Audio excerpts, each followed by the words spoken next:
night, the Padres downright offensive. Tommy Medica, a home run.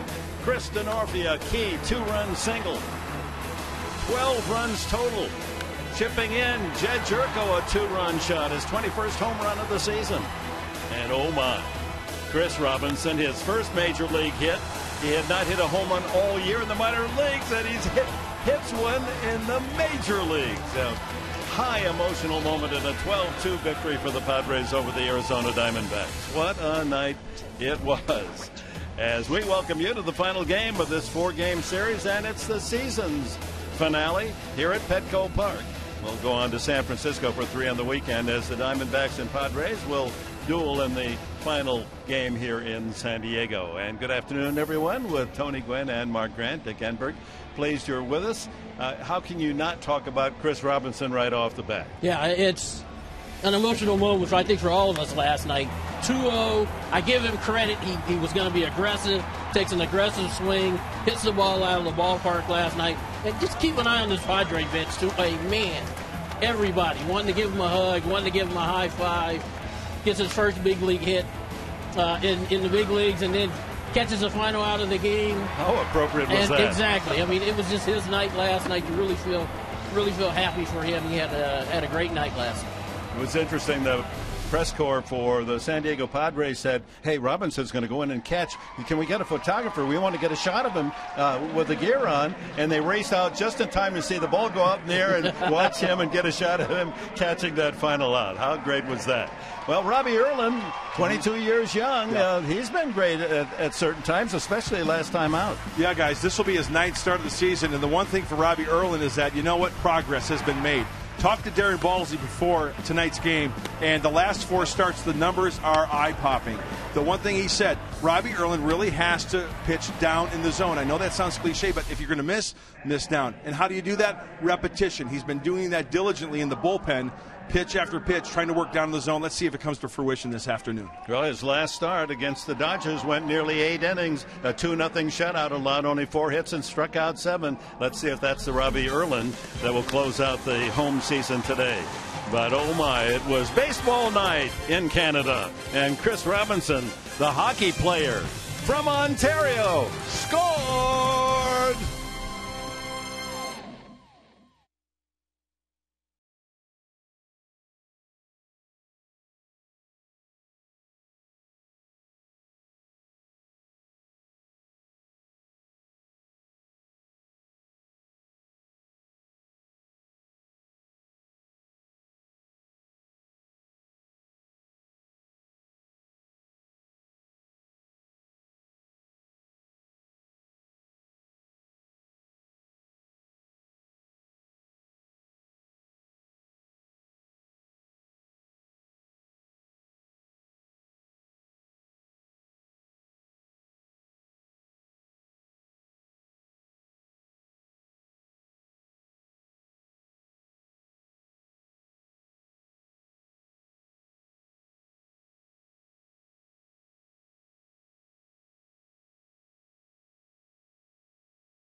Around the corner, I'm Laura McKeeman.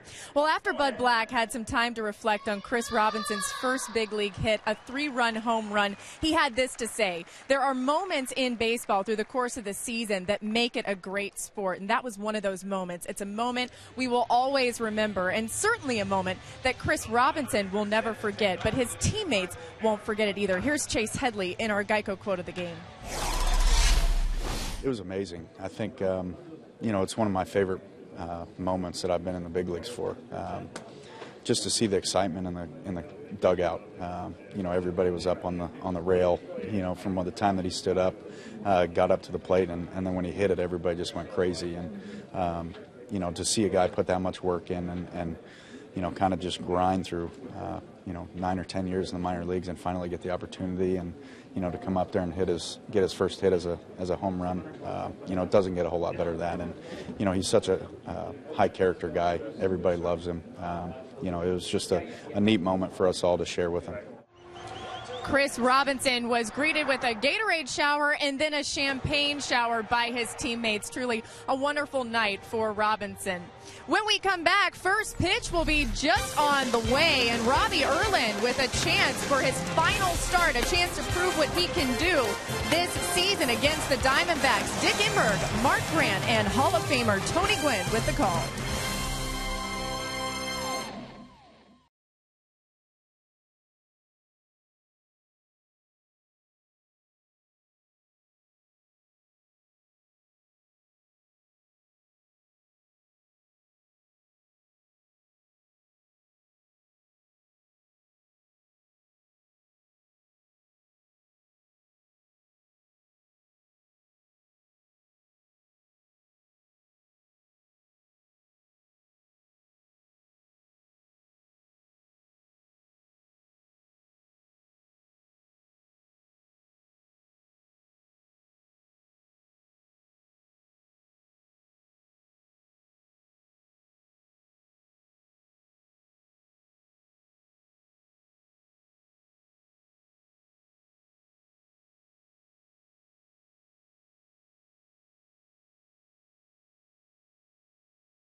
Break out the rye bread.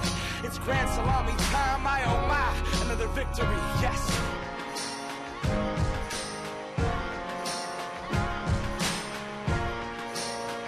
Under that light rain, beaming in that night game. Can't stop now. Keep moving, no break paths. Came here to prove a point. Live my life on the field, make history in between the base path. We're ready to play, and what an opening. The whole team didn't come out on the field. Mark Kotze in his final game here in San Diego alone. The Warrior jogs out to left field, a standing ovation while his teammates all stayed back in the dugout. He doesn't know that as he's going out to his position, not until he turns back, looks at the dugout, does he realize he's the sole figure on the field. How beautiful was that? Now, Dr. Zeus said, today you are you. That is truer than true. There is no one alive who is youer than you. Mark Kotze. And we're set to go. Robbie Erlin facing this Diamondback lineup. D-backs are 2 games above 500 on the season. And of course, their goal is to finish on the plus side. And the first pitch to A.J. Pollock is taken away. Ball 1. Pollock and then Bloomquist here in the first inning. Padres have had good success against the D-backs, especially here where they're 7-2. Whoa, watch out.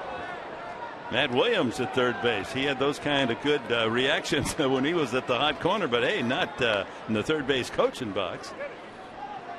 He's a whole lot better with a glove on his hand. I was just going to say, back in the day, Matt Williams makes this play and makes it look easy. 1-1 to Pollock. 25-year-old product of Notre Dame, Hebron, Connecticut. Town with just one stoplight. Alan Lorenz. Pollock, a junior, obviously, thus the A.J. Pollock.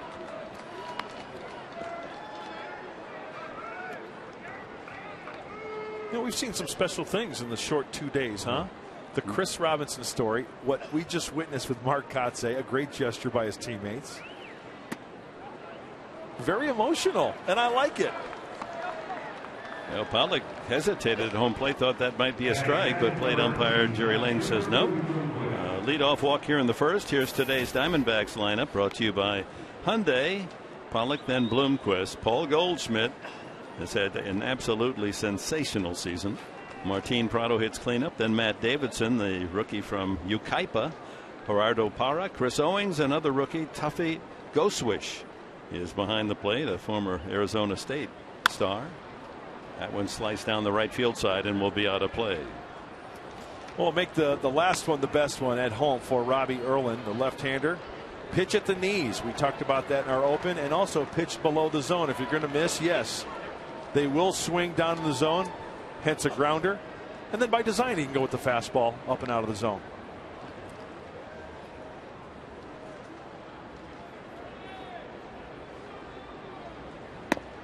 You're talking, Mark Grant, about the emotions that have touched us all yesterday, last night with Chris Robinson, and today with Mark Kotze. And another that wasn't quite so public, but Rene Rivera, 3 hits last night. He's not with the team today. He has flown back to Puerto Rico. His wife is going to present twins to him on Saturday. Wow. Their first children. Doubly blessed. 1-1.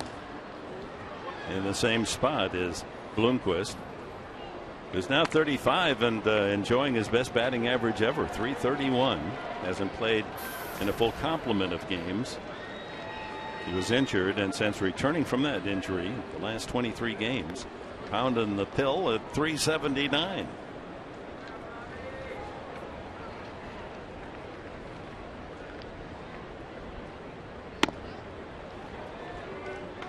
Fastball at 90, just misses. 2-2. Santa's here. He's a regular. Yes.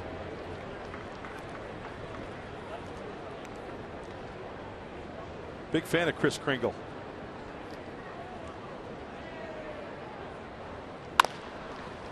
Ground ball to short. Amarista to second, back to first. Not in time. Wasn't hit that hard. A look at the Padre defense, brought to you by the Aramco Group. In the outfield, it's Kotze getting the start on his final home game. In left field, Venable and Denorfia fills out the outfield with Headley at third, Amarista the shortstop, Jerko and Medic on the right side, an all rookie right side. Hundley behind the plate to handle Robbie Erlin's offerings.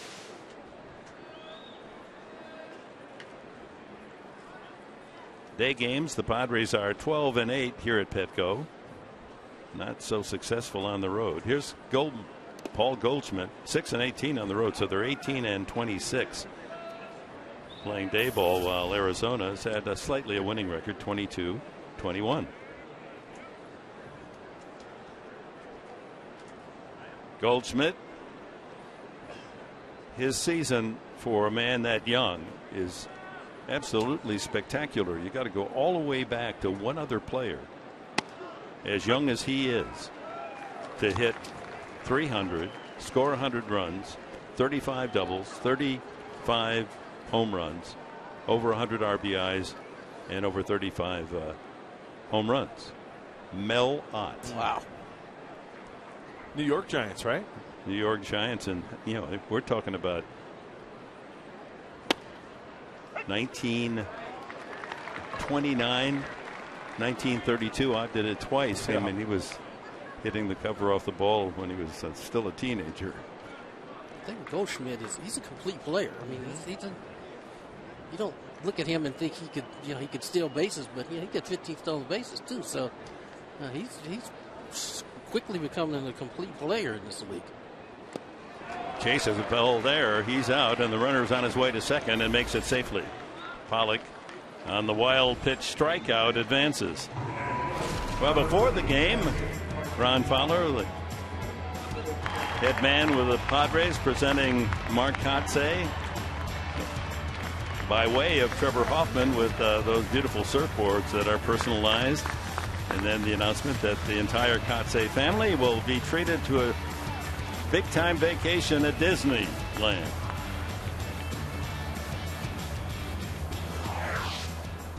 And then the second part of that drama is going out to the left field on a solo journey before the rest of the team came up. Martin Prado rips that one foul.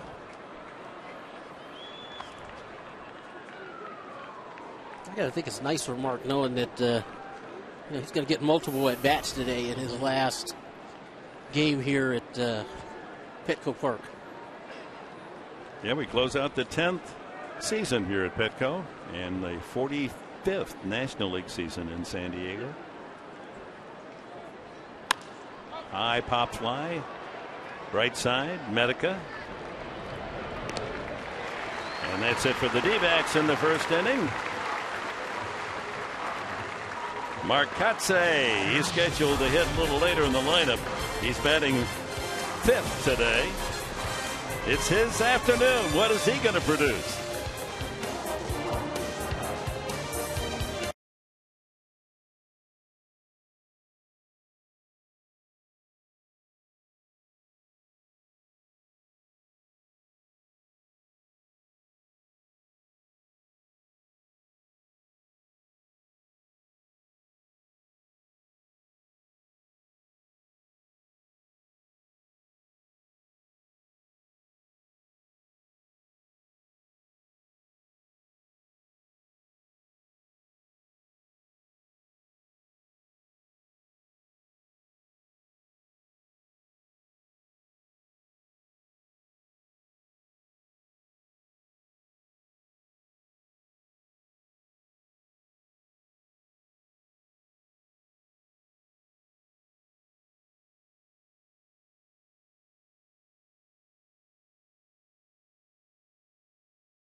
Into the ballpark here at Petco, part of Fan Appreciation Week.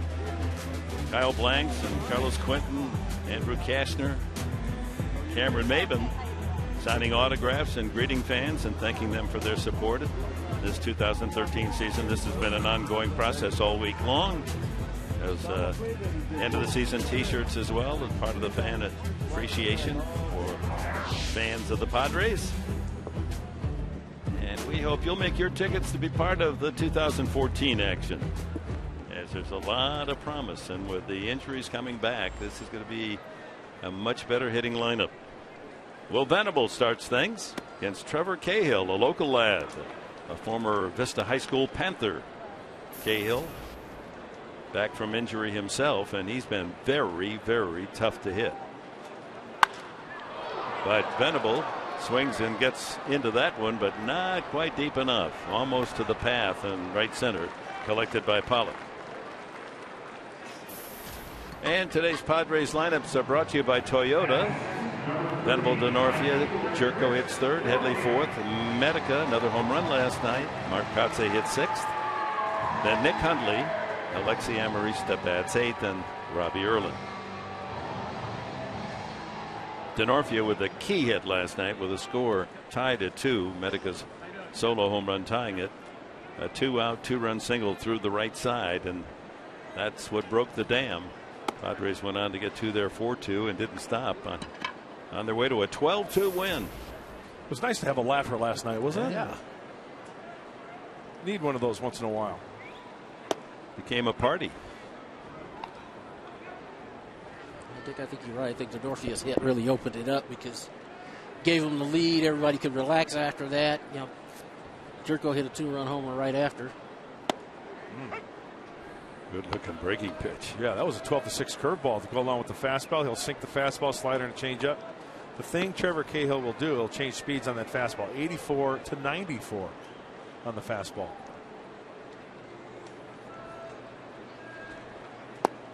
Two and two.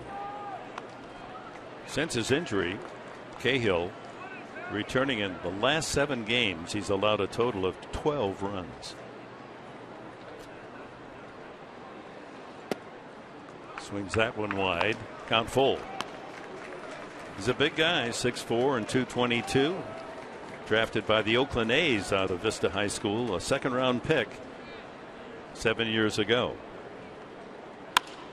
Line drive caught by Prado. Martin Prado's played all over the diamond in the series. 3rd, left, and now 2nd. Takes a base hit away from Denorfia. And the rest of the Diamondbacks defense brought to you by Hyundai. Bloomquist in left, Pollock in center, Parra the right fielder. Young Matt Davidson at 3rd. Another 22-year-old Chris Owings at short.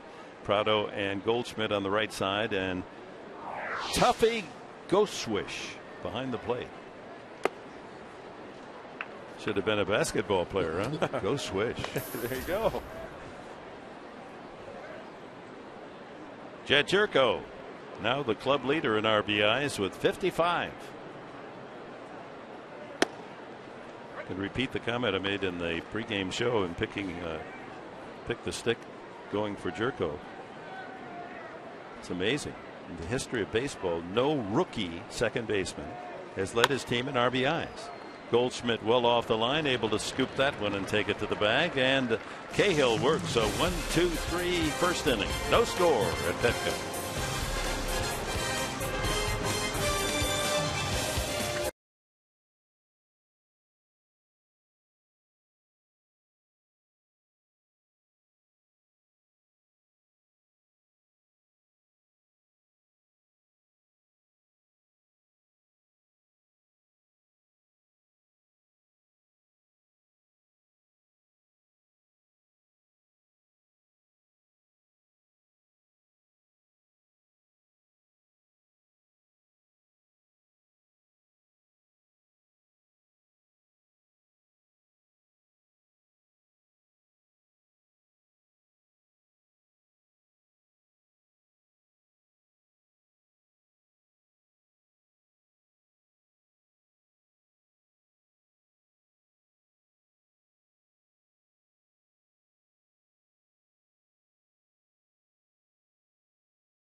The 2nd inning, and what a wonderful night for Chris Robinson last night. Of course, gets his first major league hit, and it's a 3-run home run. Then after the game, as he goes into the tunnel, he's greeted by a surprise. His teammates showering him with champagne, and Chris said that Spencer from the clubhouse asked him if he wanted everything washed off, and he said, no, I don't want this washed off. I want this champagne on all of my catcher's gear, my uniform. So he said when he put it back on today, it still smelled like last night. And what a wonderful evening for Chris Robinson he just can't wipe that smile off his face.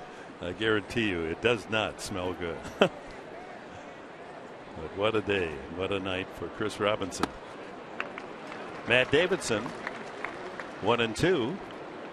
You know, Robinson said he was just inundated with phone calls and texts and email this morning from all of his friends and family in Ontario, Canada. And I kind of said what they think of the call. They said they thought it was terrific. You mentioned I was a hockey player.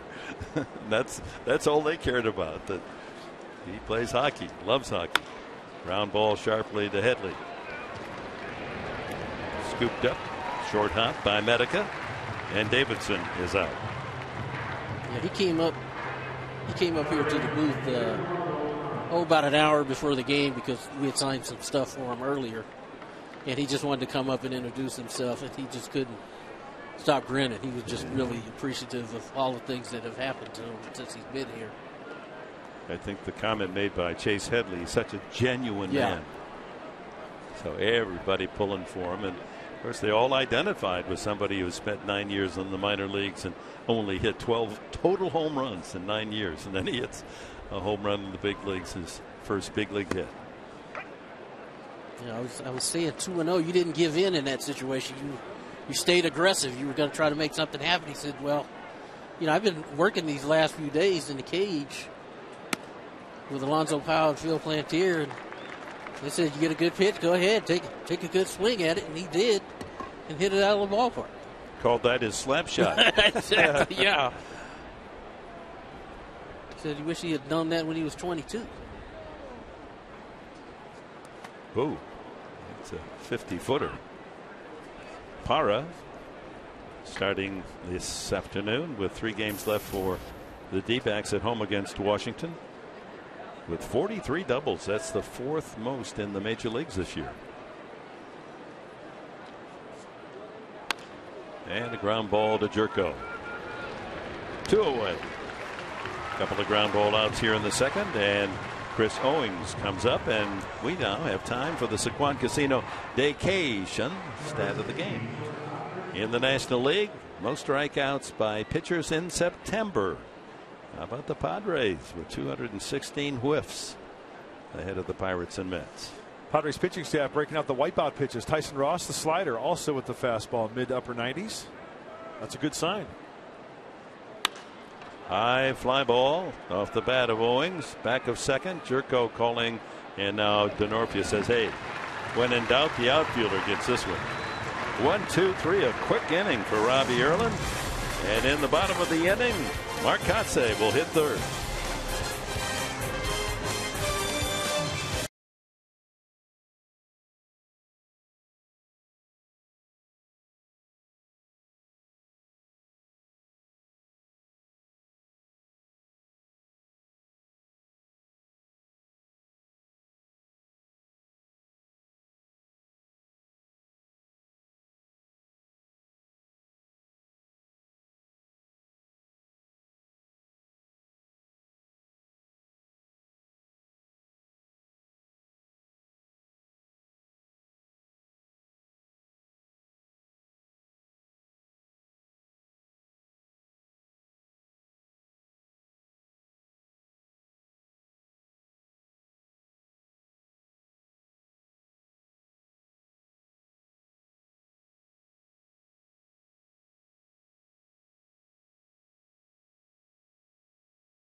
2013 campaign, and we want to give our thanks to the great crew that bring the pictures home to you folks. Mark Gleason up top the Western Meadow building. Andy I, double thumbs up. You betcha. Thank you. John Zapp, the big Z. Give me the Z. There you go, Zapp. You're the man. Thank you very much. Eddie Ibarra, hi home. Eddie, thank you very much. You guys do a great job. A lot of fun to work with. We only have 4 cameramen. There's more. I was going to say, with all the wonderful work they do. Yeah. I mean, I know they're masters of their craft, but the shots we get are as good as any in all of baseball. Yes, Jimmy sir. G. Still working after all these years. Dave Doherty. Thanks, Dave.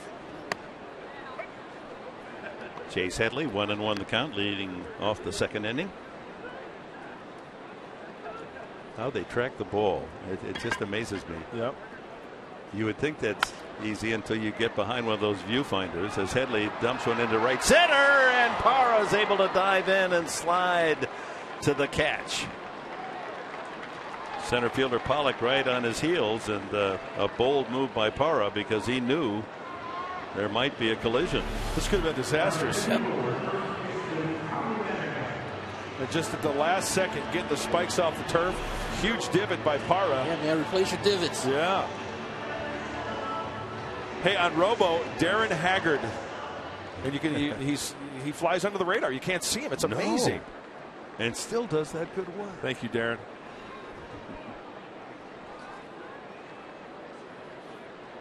So that's what, 6 or 7 so far. Tommy Medica, 7. 3 home runs in his 54 at bats since coming up here in September. Filling in for Yonder Alonso. Done well. Cahill looks like he's got good stuff today. Got a good sinker working. Not going to change speeds in the strike zone today.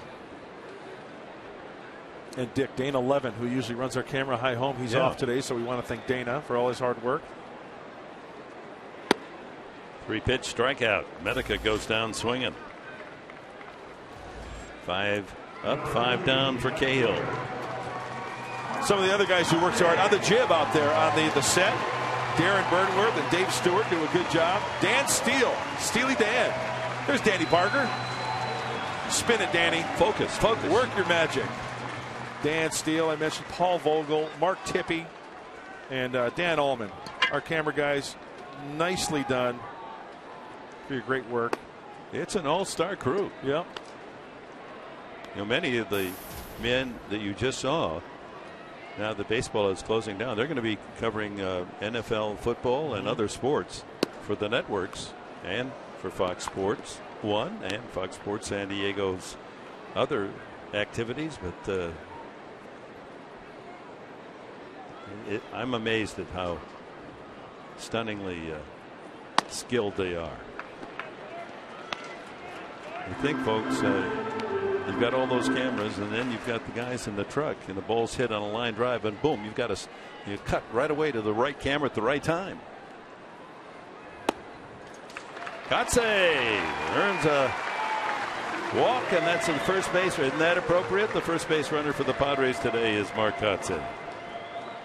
Hey, let's make it a win today, and especially let's make it Mark Kotze Day. Hopefully he can come through and pull the Padres within a victory the last game of the year.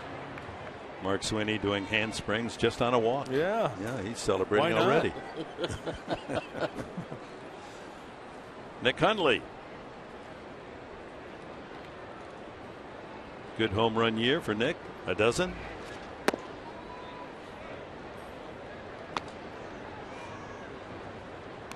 All the Kotze family here to enjoy Dad's Day. And his wife Jamie there, just keeping an eye on the kids there. An emotional day, I'm sure, for Jamie. Just soaking it all in, right? Man, it's something that we all have to deal with. Mm-hmm. And of course, Tony, you took off the uniform for the last time, and Hall of Fame career, and it's an emotional day. You have to know in your heart that it's time.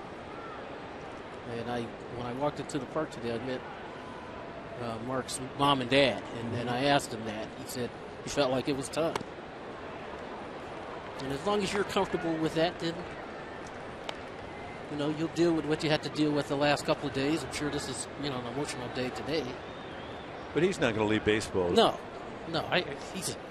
He's a baseball guy. He could do whatever he wants to do. Line shot, foul.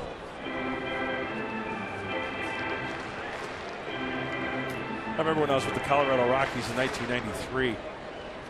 I witnessed Dale Murphy as a teammate taking off the uniform for the last time in his career. He was in tears in his lockers at the Astrodome, and his eyes were just welled up, and he's just sitting in his locker. I mean, to see a great player, I thought Dale Murphy was a great player, two-time MVP.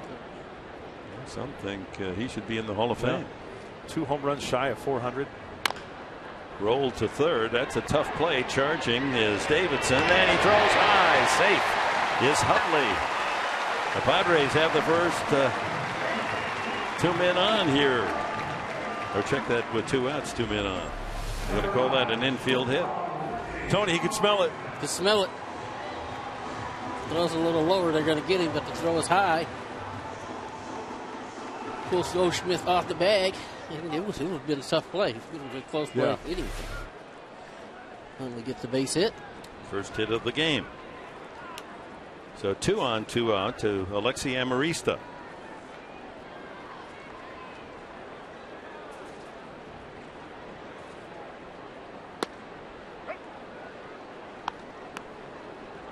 It had to be emotional for you, Tony, taking off the uniform for the last time. Yeah, you know, it was in the sense that, you know, that was the last, you know, my last game. I was going to get 1 at bat. I was going to pinch hit. Knew it was probably going to be in the 8th inning. And you get emotional. But I knew in my heart it was time. It was time to do something else. Well, the Padres have generously included past players as part of their executive core. Special assistants Trevor Hoffman and Brad Ausmus, Mark Loretta, of course, executive vice president Dave Winfield. So it wouldn't be a surprise if Kotsay is included in that group. Ground ball right back to the mound. Flipped by Cahill, and the Padres lead 2 here in the 2nd. No score at Petco. On to the 3rd.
AT&T Twitter poll question of the day. We're looking toward the future in this question, asking you which Padre position player will make the biggest impact next season. And these are your choices. Will Venable, for that one, 2014 Venable would be your hashtag. The hashtags will be similar throughout. Jed Jerko, Chase Headley, Carlos Quentin, and Yasmani Grandal are your choices. And hey, any one of these guys could be the biggest impact player for next year. What do you guys think? I hope it's a 5-way tie. Yeah. That'll be It'll be a great season.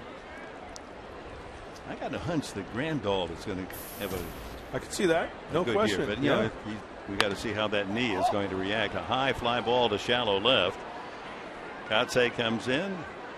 Well, that was way up there. Off the bat, a toughie go switch. Okay, some other people to thank who do a great job behind the scenes. There's the truck. There's Tommy Knoll pushing the buttons. Director Michael Odino, MO. Thank you, my friend. It's a pleasure. And Max Michelhack. Central Michigan. Yeah, Chippewas. Guys, they're wearing the headsets. They do a great job down there. Mission Control. Well, actually, Mission Control's in El Cajon, I think, or Houston, Texas. Where's Mission Control, guys? Houston. It is Houston? For Fox Sports. Oh, I know. I thought you meant the Mission Control. I think Los Angeles.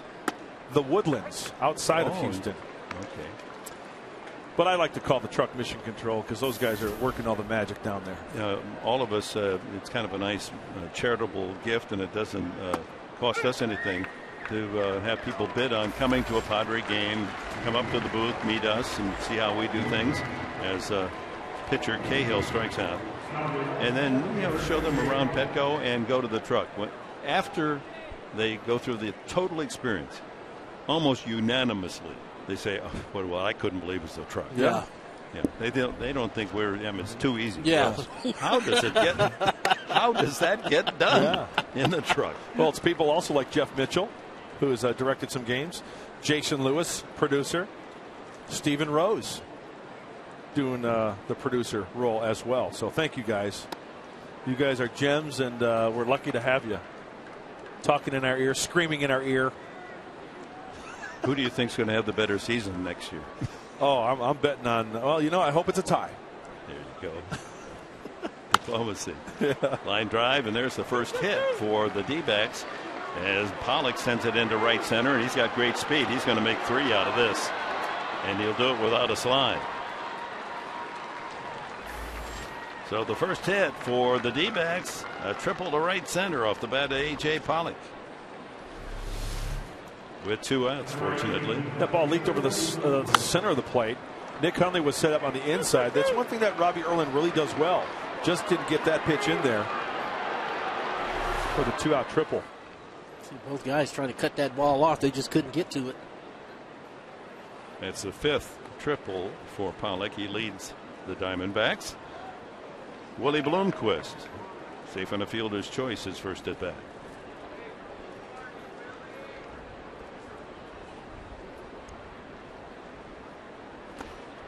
Swings at one in the dirt. The Diamondbacks had never had an Arizona State player make their roster until Bloomquist a couple years ago, and now they have 2 in the lineup today with Goswish, also the catcher. A Sun Devil.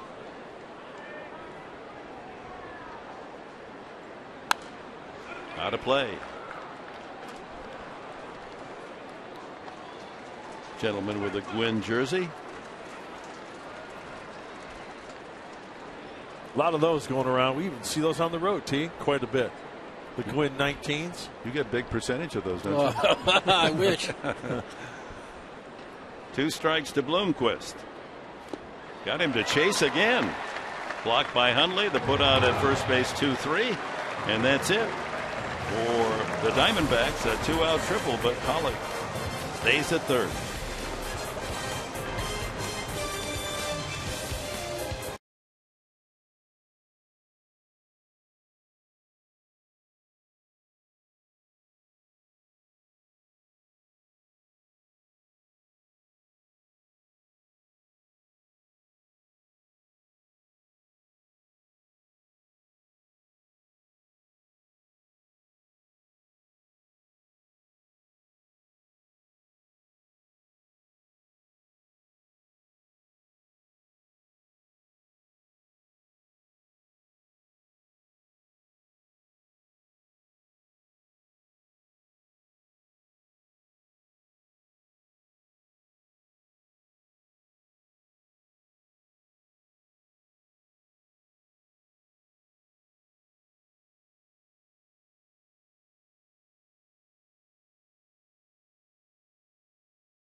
Why? Because audio is so important.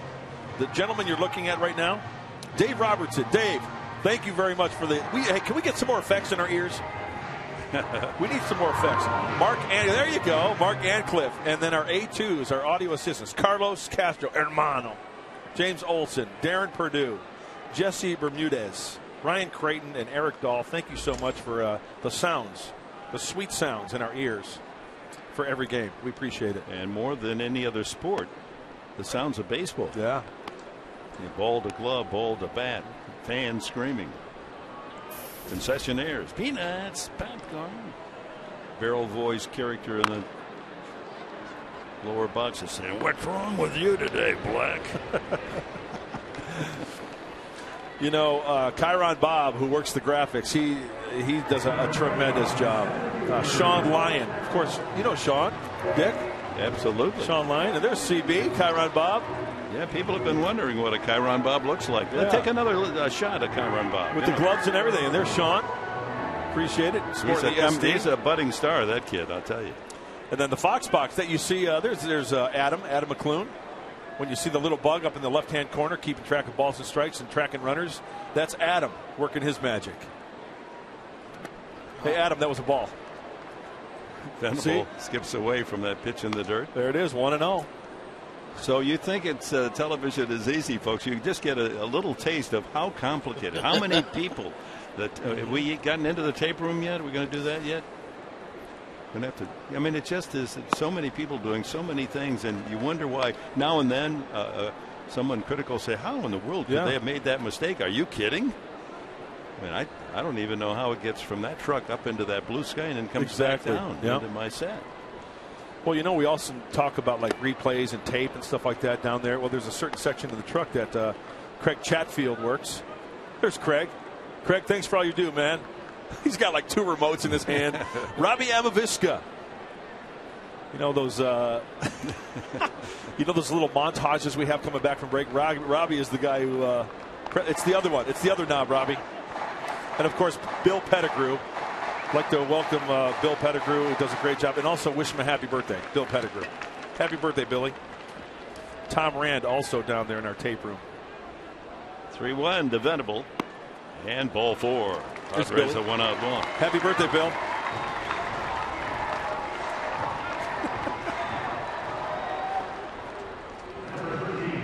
Now just think about what you've just seen, folks. There's shots of camera in the truck showing the guys.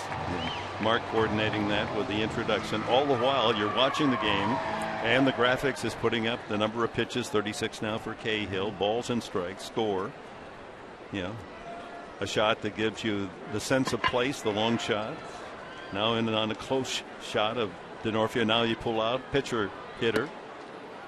Inside ball 1. Close up Cahill as he greets his catcher. I mean, it just tells a story. I mean, it's a true art form. Absolutely. Hey, and in video, Mark Sharon, Bernard Gankars, Bernie, Marco, thank you. Thumbs up. No wonder Fox Sports San Diego doesn't have a big party. We got too many people working. They couldn't afford it. Denorfia line to second, a leaping catch by Prado, his first at bat. 22 steals for Venable, 22 homers, 22 steals. And Denorfia handles the bat well. Not a bad spot for a little hit and run.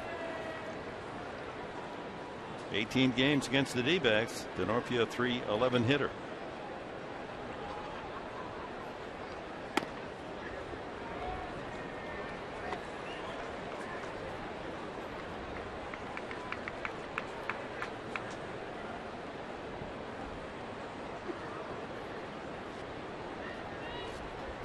This would be a good spot, a 2-1 pitch. Venable has his lead. Oh, they got him.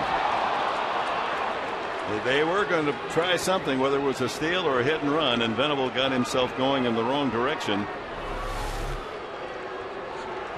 And didn't have the momentum, although it looked like he got his hand on the bag. I was going to say, even though he flinched and went to second, I think he got his hand back in there. Hunter Winterstedt didn't think so. Boy, once you get that momentum going just a little bit. That's all it takes. And the count goes 3-1. You think that was a straight steal or a possible hit and run? I think it was a straight steal, and of course. And if it was a good enough pitch for Denorfia to hack at it. If he thought it was good enough. Sure. More of a run and hit. Exactly. Hit and run. Give Venable a chance to possibly steal that bag, but. Slice into the right field corner. Long run. Power can't get it. By him to the wall. Denorfia can keep right on running. Around second to third. And he'll pull up at third as the relay comes in. Well, that pickoff of Venable costly now for the Padres as Venable goes to the dugout. Denorfia rifles a triple to right. That's what they have to do against Cahill. Get that two-seamer up, get the fastball up. And Chris Denorfia, like he's done so many times this year, going with the pitch. Run like the wind, bullseye for the triple. Another 2-out knock. He's sizing up right field that whole at bat. And his big 2-run single last night was through the right side. Jerko then with a chance to give the Padres the first run of the game. Ooh, good stop by Go Swish.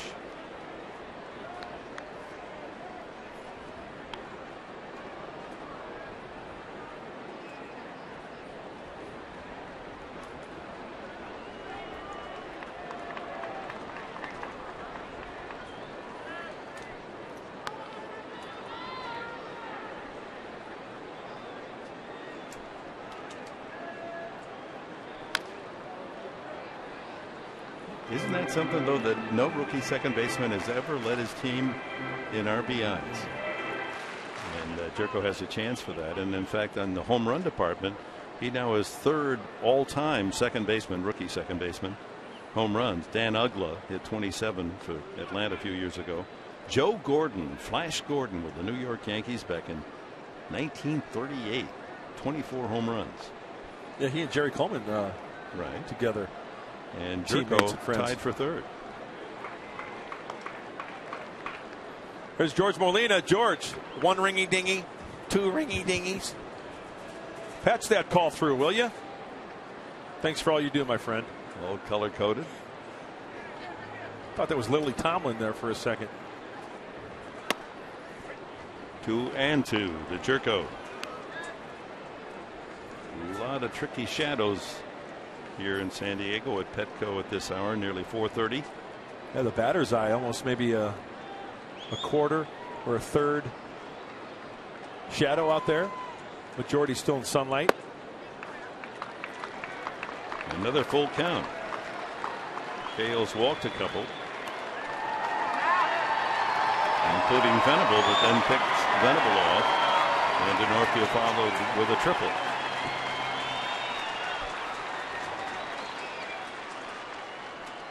Ground ball right side and through. The Padres take a 1-0 lead. Denorfia scores on a slow rolling single through the right side. Well, that's a reward you get going the opposite way. 56 RBIs for Jerko. Wasn't the prettiest thing. Sinker away, a little bit out in front. Look at that bat almost get knocked out of his hand. Yeah. But he puts it in the perfect spot. Prado can't get to it. Talk about beating the defense. There you go. Job done. Run on the board. Padres lead. That brings up Chase Headley. Fly to right.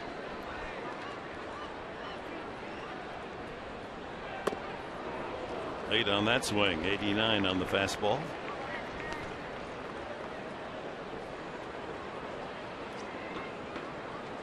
I think Jerko thought about going there on that first pitch because he didn't think Cahill was paying him any attention, but once he delivered the ball to the plate, he saw how big a lead Jerko had over there, so I expect him to pay a little bit more attention now. One of his teammates may have reminded him as well, Goldschmidt, acting as though he might have said, hey, keep an eye on him. Look at that shot. Tough.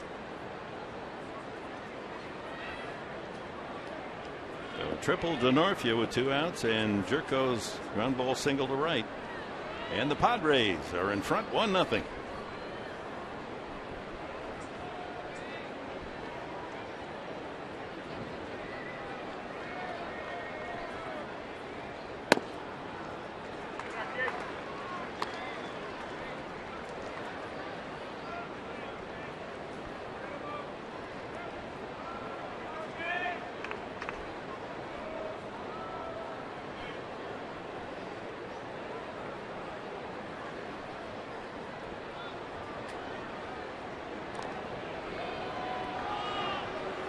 Well, our engineer of the truck, JT, is putting together some, I don't know what it is, preparing some type of radio.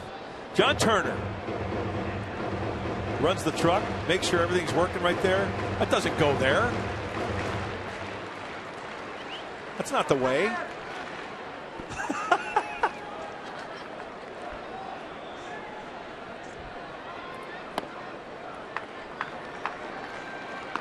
I'm trying to keep an eye on Cahill's delivery there. It looks like he's just using a traditional leg kick. He wants to concentrate on making a good quality pitch. Doesn't want to be too quick to the plate and hang something to Chase Headley to do some damage.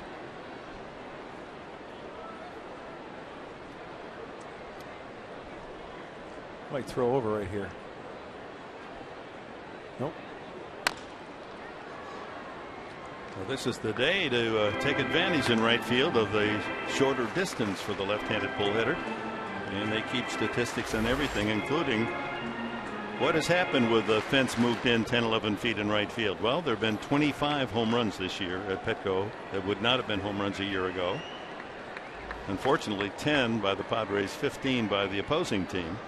And Will Venable has benefited most. He's hit 4. That ball's hit well on cue, up the alley and against the wall. Running all the way is Jerko. He's around third. Here's the throw to the plate. It's offline. Jerko scores on a double by Headley.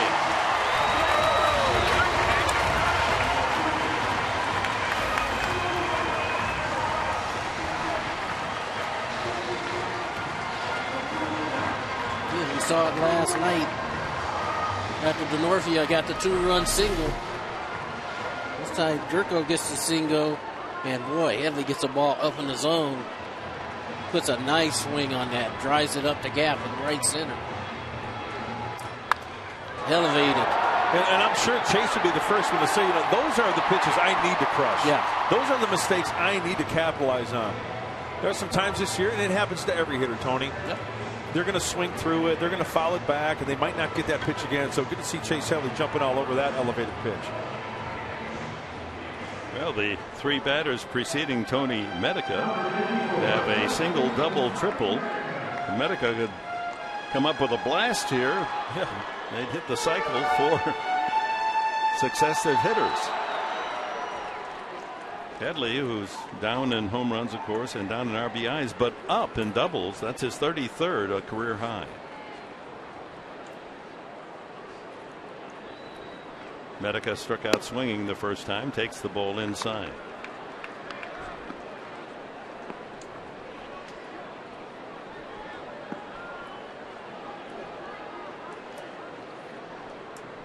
Two nothing Padres.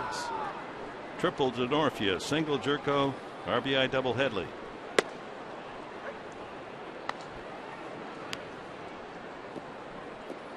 Speaking of doubles, I think there should be an award given out to a guy, the Foster Brooks Award.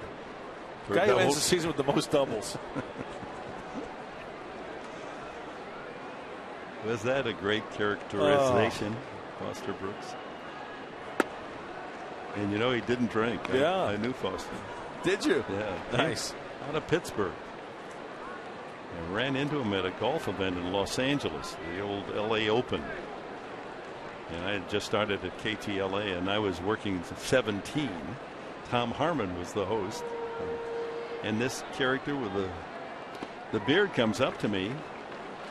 and introduces himself, and he says, I have this really terrific routine. I know sports, so I tie it in with sports. Right. And I said, okay. I mean, give me a sample. So within 30 minutes, he had me on my knees laughing. And so a couple of weeks later, I was asked to MC a big banquet in Long Beach, a sports banquet. And I thought, here's a great time to introduce him. And I called him and said, yeah, I'll do it. Foul ball. And I mean, there were about 1,000 people there. I mean, it was roaring. I introduced him as a sportscaster from Pittsburgh. You probably haven't heard him.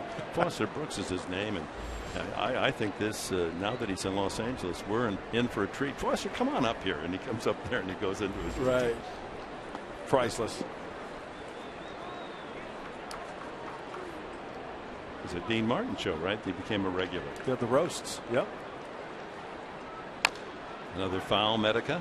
Yeah, the Padres, you know, guys, you would agree, I would think. This team is gritty. They don't give up. They put together a good fight. 2-out runs. Yesterday they had 8 2-out runs. Both runs today, 2 outs. Marcotte waiting his turn.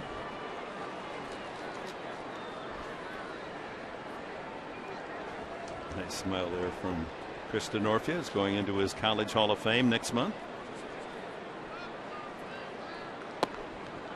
And another full count. Well, earlier we talked about camera guys working the robo. Darren Haggard. Darren, there you go. Spinning the. Look at that. It's like a video game. You're playing Pac-Man down there, aren't you? Waka, waka, waka, waka, waka. Thanks, Darren. So you see both ends of that operation.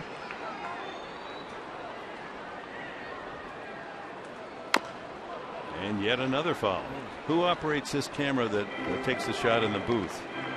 I mean, that's just a locked in, but that moves, doesn't it? Yeah, I think Darren does that too. Also, show us how you do that, Darren. Let's see here. There he is. Here we are. And there's the star of the show.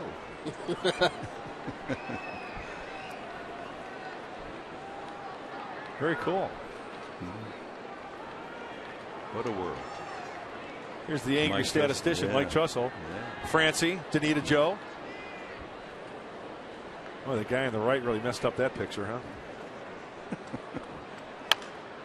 Those beautiful smiles from Francie and Danita are because they were looking at his shirt. You know. Well, you know, Francie is our stage manager, so she runs the booth. Raise your hand. She makes it sure that we do everything on time. And Danita, wave Danita. She works the set, stage manage for the pre and post game set. And Mike has been a long-time statistician with Padre telecasts. One of the fine teachers in our community. And another walk. We call him Mr. Visor. Mike Trussell. 10-pitch walk. Medica fouled off plenty. That's the third base on balls from Trevor Cahill, and it brings up Kotze with the bases loaded. Is this in the script? Final home game after 17 great seasons. In the lineup, saluted before the game.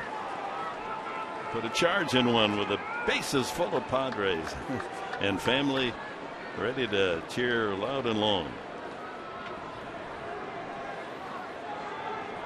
Only first and second, I'm sorry. Run somebody out there. Put one of the kids at third. If you're going to hit one, let's do it with the bases drunk. Yeah.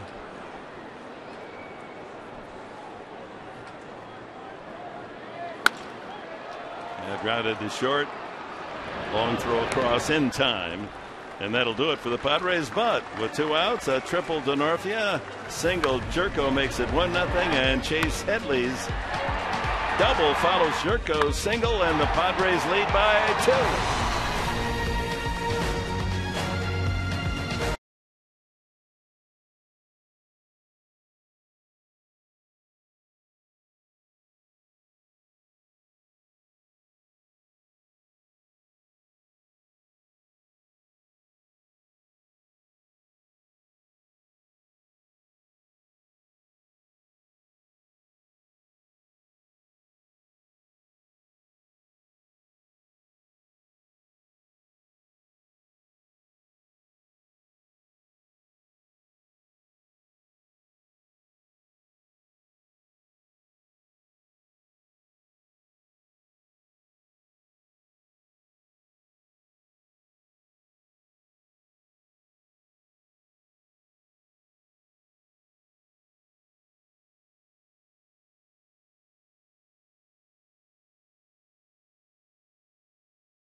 Padres lead 2-0. And Robbie Erlin on to pitch in the 4th inning. And Bud Black talking about Erlin earlier today and saying, hey, he really likes how he's embraced the learning curve there and understands the importance now of the fastball down. He said, in the big leagues, there's a fine line. You can't go just above the knee or lower thigh. That's not down. You have to get it to the knee or below. And Bud said, look, he has the ability to pitch up. No doubt about that. He throws a good high fastball, but it needs to be located down and up. And he feels like Robbie has really increased in his understanding of secondary pitches as well in the bigs, the importance of those. He's not just going to be an overpowering pitcher, but the quality secondary pitches will really benefit him going forward and help disrupt a hitter's timing, guys. Well, he's trying to do that to Goldschmidt. He's locked him on 3 pitches, 1 and 2. He struck out Goldschmidt the first time.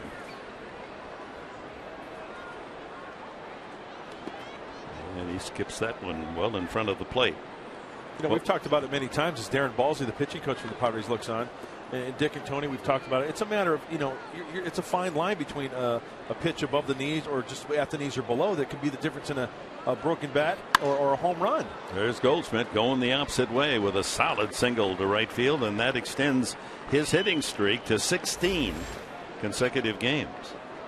See, I would say that last pitch right there is a good example of that, because it's talking about down by the knees, it's elevated, 2 inches above the knee, and all of a sudden a little bit easier pitch to flatten your bat at. See, that ball's in the middle of the plate. It's about 3 inches higher than the knee. Yep.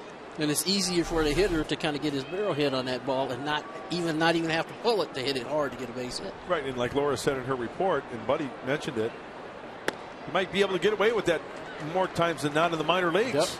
Yep. There might be one guy, maybe 2 guys in that lineup that is a definite threat. Martin Prado popped up, first baseman in the first inning.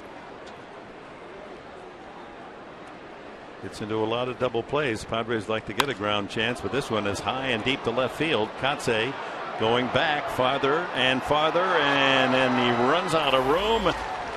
A home run for Martin Prado, and he ties it up with 1 swing. San Diego fans, you see what he did?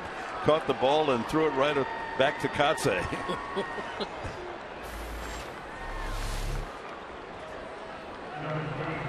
Looked like a fastball. What? Yep. Fastball, thigh high. 0-1 pitch, so he was ahead, just didn't get it in enough. Watch the fan. Catches the ball. Get rid of it here. That wrong guy hit it.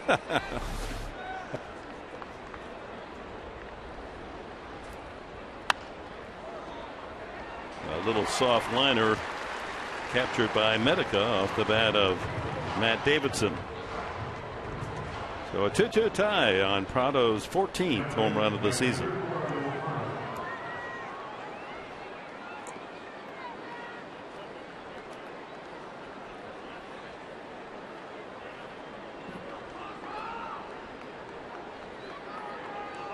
Gerardo Parra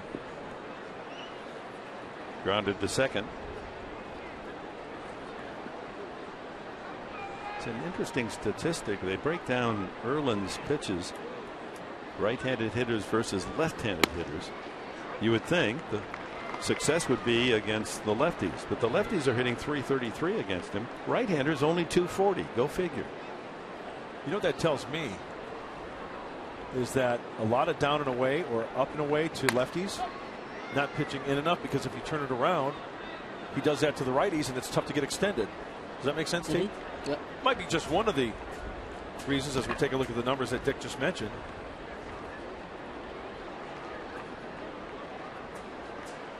So now 4 home runs from right-handed hitters.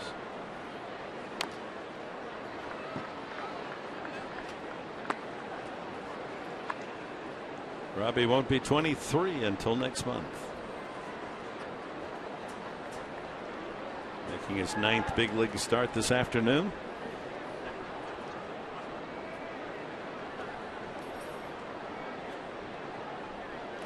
Swung on and missed. A ball in the dirt. 4 strikeouts now for Erlin. We want to thank the gentleman in the utilities department, and when I say utilities, that means pretty much everything. I mean, lugging around cables and equipment, doing the heavy lifting. Henry Vasquez Thank you, Henry. Mark Burris, Cameron Kennedy, Tony Bavacqua. Bavacqua? Huh? Bavacqua couldn't hit water if he fell out of a boat. There's Cameron.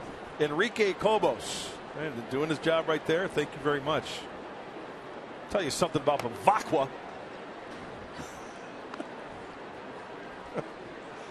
If I had a guy like Bavacqua who was in the lineup every day, I'd send a limousine to pick him up. Of course, that's the Tommy Lasorda rant when he and Lasorda got into a shouting match through the press. That's classic. Owings fly to right the first time, and the count goes 3-0. Only one walk from Erlin. That was the leadoff man, Pollock, to start the game. In fact, if you want to enjoy that, go to YouTube and just type in Lasorda rant Bavacqua. Sit back and enjoy. How about Dave Kingman? Ask about his performance? Dave Kingman. Hey, what did you think about Dave Kingman's performance today? What did I think about his performance?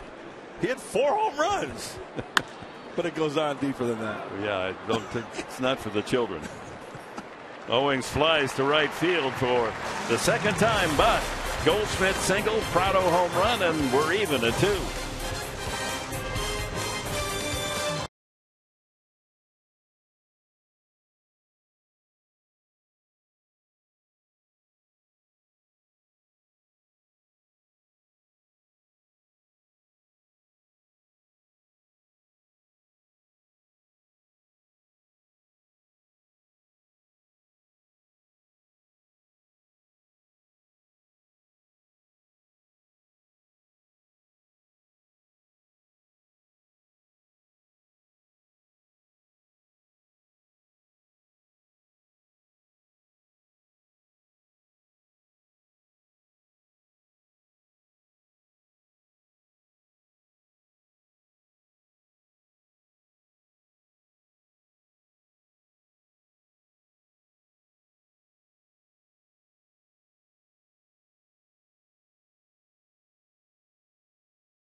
County Lexus dealer who invites you to test drive a luxurious Lexus automobile today. By Petco, where the healthy pets go. And by Farmers Insurance. Contact your local agent at 888-96 Farmers. Oh boy. Number 22. Hey, there's a guy who put out a little offense in his career, Dave Winfield. He's going over the hitters with his guess. Mike D in the background, red and white check shirt. That forum last night was highly entertaining and informative, as well should be, and I think the success of that Q&A with the Padre management is going to be a regular presentation on Fox Sports San Diego. Hundley looking for his second hit, but shortstop Owings able to cover the ground, a little off on the throw, but tagged by Bloomquist. 1 away. 4th inning, a 2-2 tie here at Petco. Alexi Amarista tapped to the mound his first time. Poor Alexi is in a 1-for-40 slump. Average down to 241. Cahill looking for a quick inning. He needed 36 pitches in the third. Erlin had used 36 pitches for the first 3 innings.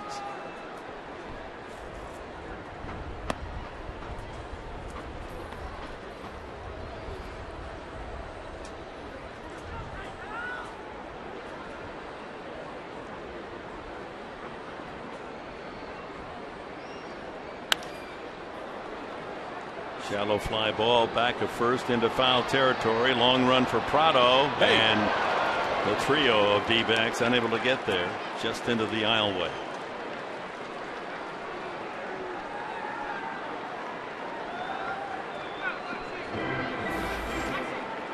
One and two to Amarista with the pitcher Erlin on deck.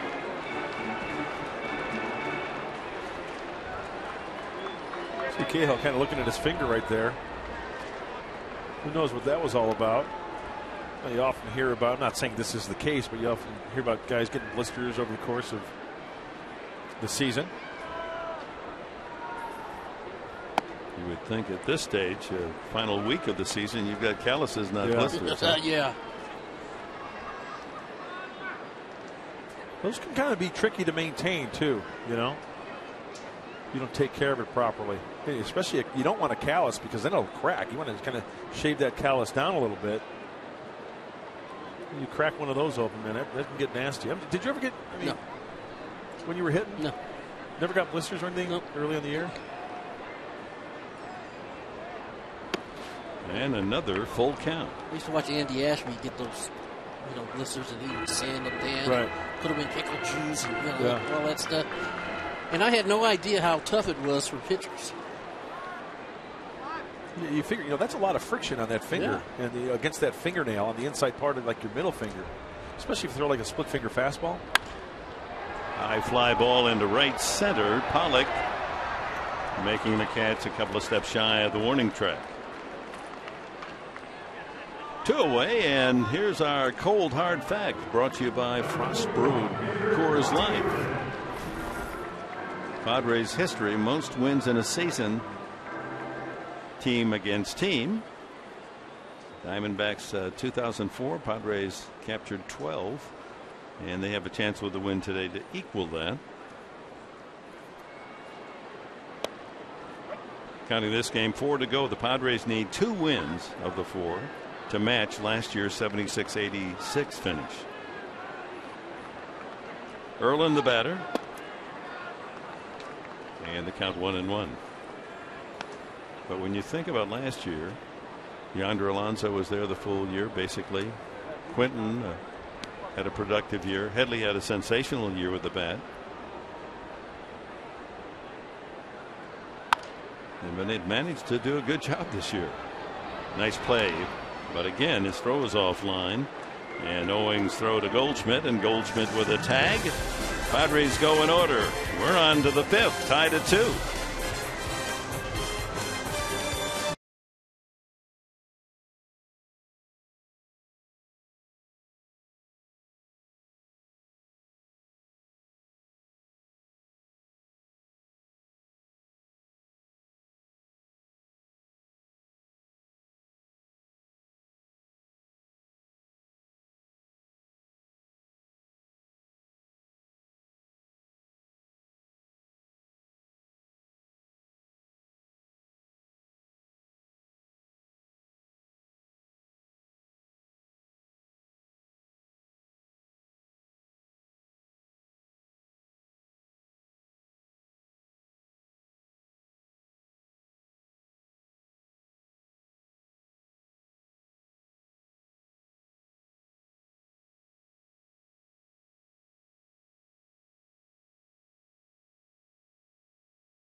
So that's what those pilots do, huh? Get 21 of them together and they make some nice music. That's right. We've completed 4. The totals here at Petco this afternoon. The Padres 2 runs, 4 hits, no errors. They've left 4. Arizona 2 runs, 3 hits, 1 the 2-run homer by Martin Prado. No errors and 2 left. As we go to the 5th inning, and a close game. That's been the song of the season for the Arizona Diamondbacks. 86 of 158 games, that's 54%, have been decided by 1 or 2 runs. And they have more 1-run wins, 33, than any major league team. Kirk Gibson shaking his head as if to say, not another one. Ground ball to third. Oh! Headley, a long throw, scooped out by Medica. Outstanding at both ends as Tuffy Goswish is denied. There's Gold down there at third base. The nice backhand, time to set. Remember, that's the catcher running, and Tommy Medica picking up Chase Headley at third base with the short hop. Medic! Ah.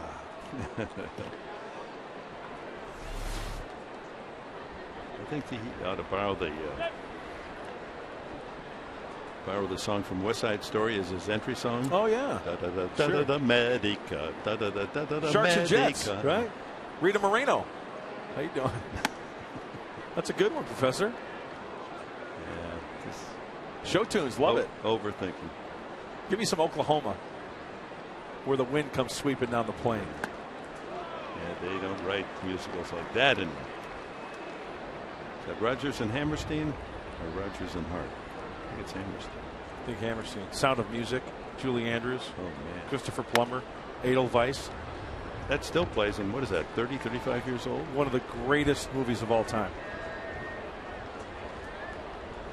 1-2 to Trevor Cahill. I mean, you are a legitimate buff, a movie buff. I mean, you're there. No, you are. You know. You not only know the movies, you can recite the entire narrative. Yeah. So, I don't want you to answer right away because I want You're this trying to stump me? No, I want to know not their top 3 or top 5. If you only could watch one movie, only one left. I'm on an island and somebody's going to drop a DVD on the island. That's what would it be? Caddyshack. What? Caddyshack? Uh-huh. I need a laugh if I'm out there on that island all by myself. Okay, that's true. But honestly, my favorite movie of all time. Favorite movie of all time. That's what I'm asking you. Yeah. It's a Wonderful Life. Jimmy Stewart, Donna Reed. Yeah, that's. I cry like a baby when I watch that movie. And I cry when I watch Caddyshack too because I'm splitting the gut, pulling a hamstring with all the laughs. Sick Caddyshack and Angry Mike are threw his fist in the air. Yeah, give me the thumbs up. What's your favorite movie, Dick?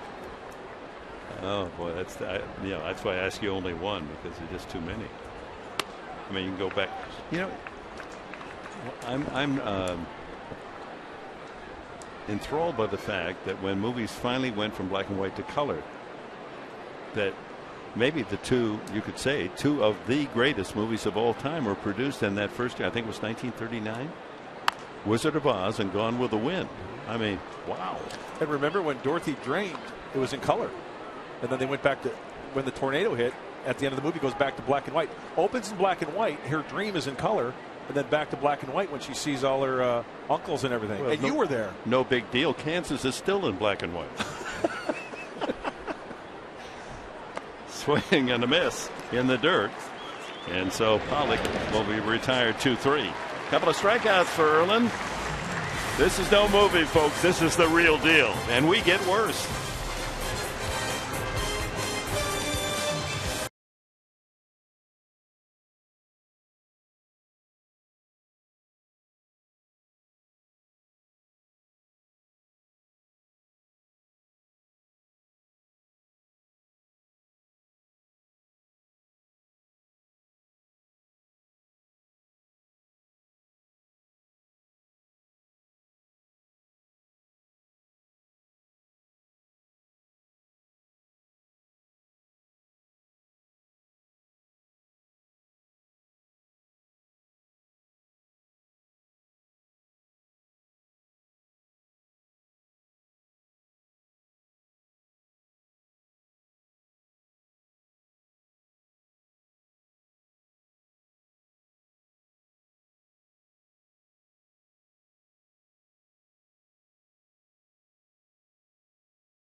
head-to-head on this season. Our Coors Light Freeze Cam this afternoon. Freeze it as Mark Kotze is saluted by his teammates in the dugout as they allowed him to run out alone and take his position in left field. Mark receiving a handsome surfboard gift that's become a tradition here now that any Padre leads the league in an event, as Headley last year with RBIs and Cabrera with steals. They both received that surfboard personalized to note the accomplishment of that player. And you could put a lot of information on that for Kotze in his career. Will Venable, then Denorfia and Jerko in the Padre fifth. On the inside edge. Venable fly to right, walked, and was picked off. That cost the Padres a run because Denorfia followed with a triple. And Jerko singled and Headley doubled. Oh, we've seen some drastically short deliveries from both men today. I'm not sure what that last pitch was, curveball or maybe.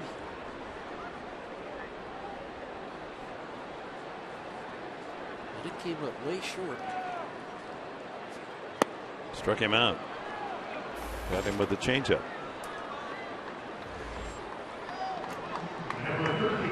We want to give a special thank you to Missy Moore. Missy, we're going to miss you. She's going back to Atlanta. She's been around a long time. Thanks for all your hard work. Hey, she's a TCU Purple Frog. She's wearing the purple today. Horned Frog. Yeah. Big Andrew Castor fan, Missy. Thanks for all you do. You're going to be missed. Chris Denorfia lined to second and tripled into the right field corner. A diving try by Parra got away from him, and Denorfia raced all the way around to third.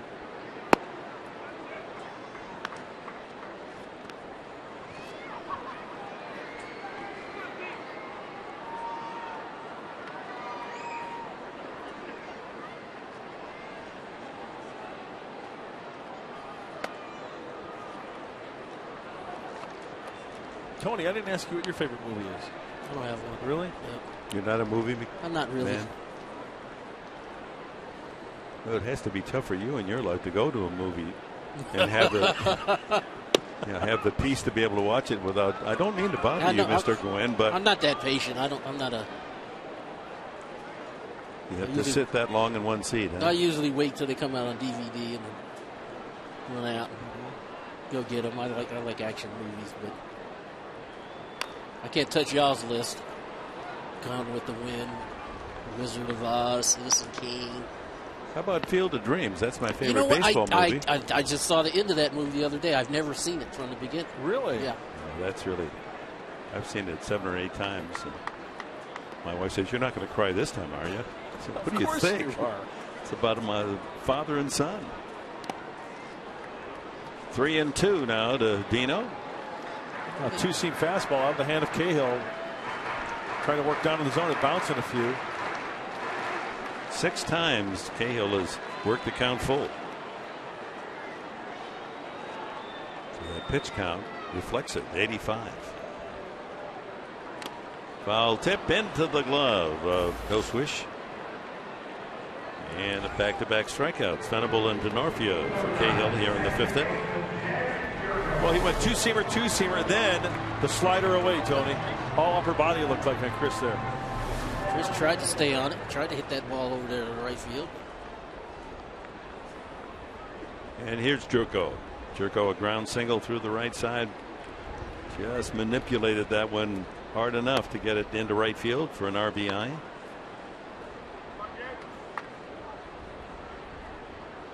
Well, we talked about Jerko's accomplishments, home runs and RBIs as a rookie second baseman, relating that to the rest of the league. But as a Padre, just as a rookie, his 21 home runs, second only to Nate Colbert. Year number 1 for San Diego, 1969. Big Nate with 24.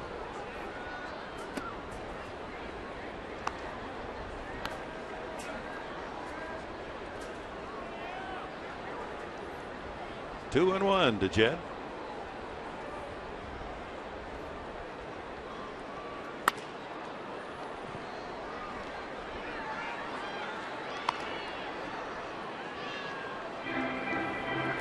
describe Jed as advertised. They said he was a pretty good hitter coming in, and that's exactly what he's shown. He's a pretty good hitter. I think he's been much better defensively than I think anybody probably thought. Absolutely. And he's well on his way. And another full count. You know, you look at Jed Jerko now, he was the same way first day of spring training. Just his confidence in his ability, the way he handles himself, doesn't bring his bat out to the position and doesn't bring the glove to the plate, right? And he earns a 2-out walk. The 4th given up by Cahill. That says a lot about a player, don't you think, Dick? Tony, that you know, the guys to me, and Tony, you fall into this category, Trevor Hoffman, and I'm not trying to compare Jed Jerko to Tony Gwynn, folks, don't get me wrong there, but when a player messes up and they don't show emotion, to me that's confidence. Okay, it's a fluke. I'm going to get him next time. Does that make sense? Yeah. They're confident in their ability, so they don't get ticked off and they don't throw a tantrum. You know, it's the old golf line, Lee Trevino playing one of those pro-ams, and one of the amateurs playing with him is slamming his club, and Bill Norris goes to him and says, "Hey, you're not good enough to get that." Exactly, yeah. That's a good one. It's true. Of all sports. Yeah. Again, especially in this one, because this one you're going to fail. It's just no way around it. You're going to fail. You're going to fail. You know, Major League average says you're going to fail 75% of the time. Is that the Major League average? That 250? Used to be 250? 254-ish, 255. But if you fail 2 out of 3 times, you're a star. Oh, absolutely. You know, you're making all-star teams and signing multi-year contracts. And it's all about learning how to handle it, because you know you're going to fail. So I always tell young guys is that, you know, if you can just go out there and do everything that you can possibly do right and let the game will take care of itself. If you continue to go up to the plate and do things right, you're going to have your share of success. It's just the odds work in your favor. Hit sharply, but right at the second baseman Prado, and Headley gone 4-3. We've completed 5 now at Petco on a beautiful baseball afternoon. The game tied at 2.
Catching Ian Kennedy, and he's continued to show his defensive prowess, but one of the things that he's recently felt is an uptick in his offense, and we've seen that. He said he feels the best he's ever felt offensively in the big leagues, and yesterday he had a conversation with Phil Plantier about all the work that he put in starting in spring training. He's finally seeing it paying off, and a lot of it has to do with the process and the routine he put in place this season. He says he goes into the cage and hits for a while before the game, then he takes that, whatever he's worked on in the cage, to BP, and then he takes that same that same thing that he's worked on into the game, and he's seen that really work, putting a lot of time into it. I was interested in your opinion on this, Tony, just the routine, what that can do for a player. That's a long drive to left center, and Venable able to chase it down. Took a circular route to that one. It didn't carry as far as he anticipated, and able to come up with a nice catch. Oh, actually a catch and then a catch. Three hopper. 1, 2, 3. Now, to answer your question about your routine, that's kind of how you kind of figure things out here. Is that the things that you work on in BP is really what you want to carry into the game, and it usually takes a while to figure that part of it out. But to me, that's how you prepare to have success, is that you practice. And it becomes second nature Exactly. when you go into the game. Once you get into the game, nothing's going to change. You're just going to work on the things that you were working on in BP. Yeah, same thing for pitching. I would suspect. The last thing I think a coach wants is when you go out there, you want to see the glove, you want to see the sign, see the glove, throw the pitch. You don't want to do any other thinking about your mechanics. The time to do that is when you're throwing your bullpen. You do it time and time and time again to where it becomes second nature and repetition, to where you go out in the game and then everything's in place. Yeah, hitting's the same way. You work on your mechanics during BP. Once the game starts, you step in that box for real. It's just about seeing a baseball and doing what you do. Paul Goldschmidt, he sees the baseball well, chops that one to third. Headley on the run. And Goldschmidt 1 for 3 on the afternoon. He has extended his consecutive game hitting streak to 16, the longest of any active player currently. And here's Martin Prado. He's the only hitter that's really put some damage on Robbie Erlin, the 2-run home run in the 4th. Tony, I don't mean to put you on the spot, but if you were to give a number, how many times you actually swung a bat? Ugh. Millions. Over $1 million? No, not millions. Huh? Over $1 million? Not millions, no. Just a guess, 500,000? Maybe. I mean, you figure a lot. In a course counting of the winter too. I'm talking. Every day. On a team, yeah. batting practice, Lots. game, Lots. instructionally back in A-ball, when you're in Walla Walla. Lots. I'm talking from the day you started at Walla Walla to the day you put it down. Maybe $1 million. That's what I mean. Think about it. I know, it's a lot. You were It diligent off the tee, and Pete Rose used to bust my chops early in my career because I would do. I'd hit for a half hour every day, and he used to tell me that it wasn't the quantity, it was the quality. If you did it right, you wouldn't have to do it as often. And it didn't make sense until a few years later. But deep in the hole is Amarista, and he guns it across for the out. 1, 2, 3. Erlin retires the D-backs in order in the 6th.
yesterday, hitting his 3rd home run in the big leagues, and he said it was nice to get that out of the way here in Petco Park, his first here in San Diego. He said now he feels like he knows how the park plays a little better, and he's been getting a lot of tweets on Twitter, and he said somebody tweeted in saying that they knew the guy who watched this catches the ball in the sandbox and tried to offer up the opportunity to get that ball back. You see, this guy somehow made his way into the sandbox and really kind of made a name for himself. I also asked Tommy about his speed because he did score from first after the Rene Rivera double, and he said he feels like he's sneaky fast. He said he takes good angles around the bases, and he said he's like a bicycle going downhill when he starts going, guys.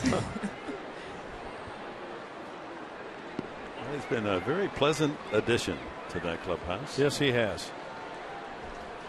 Medica has struck out and walked today. 1-1 the count as Cahill is up to 97 pitches. Medica, Kotze, Hundley for San Diego here in the bottom of the 6th inning. With Medica, I feel like he's extremely confident. Drive into left center field. That's going to fall for a base hit. He turns and holds. Padres' 5th hit off Cahill. He went down and got that slider. Probably, if taken, probably a ball. Well, it looked like it was going to be off the plate. Right off the end. Look at the forearms on Medica. Look at as he rolls them. Boy, he is a strong guy. No wonder the power. He needs some anchors on those forearms. Eat a little spinach.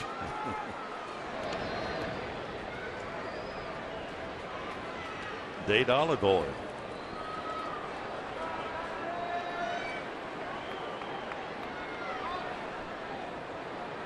I can see Mark Kotze get into one. Walk and a ground out. There goes Medica. The ground ball to third. Played a little hit and run, but Kotze couldn't find the hole. He guessed right. The shortstop was covering. There was a big hole, but Kotze punched it right to the third baseman, Davidson. That moves Medica into scoring position. And brings up Nick Hundley, who has an infield hit and a ground up to shortstop.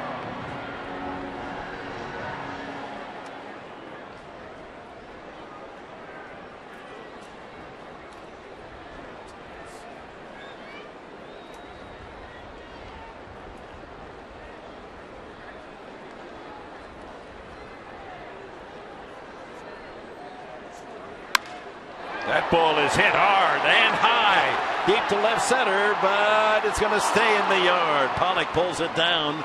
Medica tags and goes to third. Off the bat, it sounded as if Hundley was going to take that one outside Petco Park into the seats, but it died there in left center field. Hey, another big thank you out there to operations manager Kim Playcheck. She does all the planning, the logistics, all the crewing, all that stuff, setting up everything. Kim Playcheck, thank you very much for all you do, making it run smoothly for all of us here at Fox Sports San Diego. A job well done. Kurt Gibson with the pitch count at 100 has taken the ball from Cahill, and we're going to have a new Arizona pitcher here in the bottom of the 6th inning with the tie-breaking run at third.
San Diego join Judson and Costa as they get you dialed in on the latest sports news updates.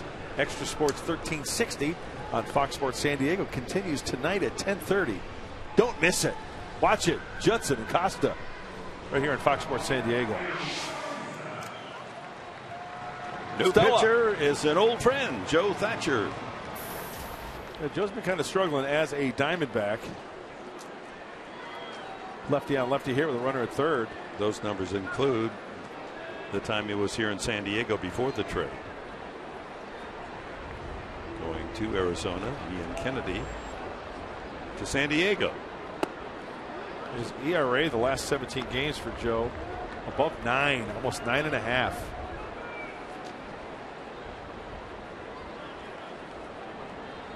Kokomo Joe be heading back to Indiana. His new baby, wife and family there. They are true hometowners. He has a wonderful fundraiser there. I was honored that he asked me to attend last year. Bob Gibson is going to be the featured speaker this year. Nice. Kokomo. It's Creighton Blue Jay, huh? Mm-hmm. Pretty good athlete, that fellow. Yes, he was. 1-2 to Amarista. Medica third. Speaking of great athletes, you know what I didn't realize? Jim Brown was a heck of a lacrosse player. Oh, heck, he was an all-time, like the star. Did you know that? Yeah. Yes. Oh, okay. My bad. Sorry. Oh, yeah. Oh, he was an All-America, like first team All-America. I mean, everybody thinks football. Last foul, he would have been All-America in any sport. Don't Yeah, you I think so. You know who was an All-American up at the University of Maine? Mark Sweeney fan club is in attendance. Hey, there's Kim Playcheck right there. Hi, Kim.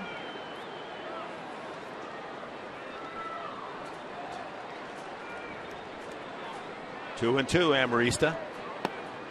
And down low. Full count. So Thatcher, that's been a malady for Cahill today, the 3-2 count. Hey, there's the Mark Sweeney fan club. San Diego Padres, 97-98, and years. Struck him out. So Amarista's struggles continue. Thatcher gets the job done. We go to the seventh.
For you, and it was great to see Mark Kotze get a start in the last home game of the season. Yeah, good to see the guys let him out on the field first time. You know, and it was a special ceremony today for him and his family. And look at the surfboard. He doesn't know how to surf, but he's got a really nice surfboard. Family's excited to have him back in the house doing what daddies do best, and he got to make the call on his own, which is wonderful. It so rarely happens in sports. So from all of us at Fox Sports, our best to Mark Kotze and his family. When we see in a postgame show, we'll have much more on that. You're going to hear from the manager, Buddy Black. And, oh, no, we did not forget. We're going to have the highlights from the inside corner. Sweeney against Grant. Probably should have Mark Kotze make the ultimate decision on who the winner is. To the top of the 7th inning, Matt Davidson leads it off against Robbie Erlin. That surfboard will be prominently displayed, I would think. That's a nice trophy. Put that in your rec room or wherever you have your various memorabilia. Davidson, a swing and a miss. He is grounded hard to third and sent a soft liner to first. Erlin's allowed only 3 hits through 6 innings. He's retired 9 in a row. 9 in a row since the home run by Prado, the only swing that put a dent in what has been another outstanding outing from Robbie Erlin. There are the hitters. Pollock with a triple, Goldschmidt a single, and the home run Prado. And down goes the rookie Davidson. Here's that elevated fastball we were talking about, Tony and Dick. Talking about concentrate low in the zone, but when you're ahead, hey, up around the chin maybe, swung on and missed. 7 strikeouts for Erlin. He had 7 against the Dodgers in that 2-0 win his last time out.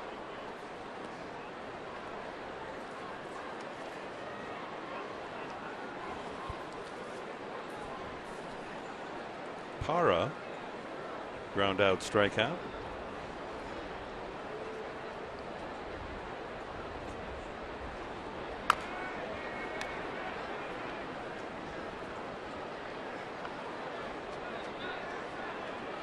The Arizona family celebrating a birthday of one of their coaches, a popular guy, Glenn Sherlock, their bullpen coach. 53rd birthday. Former Dookie. I think he's been with the Diamondbacks since day one. He's the only coach. Yeah. Back in the Buck Showalter days. Purple and green days. Yeah.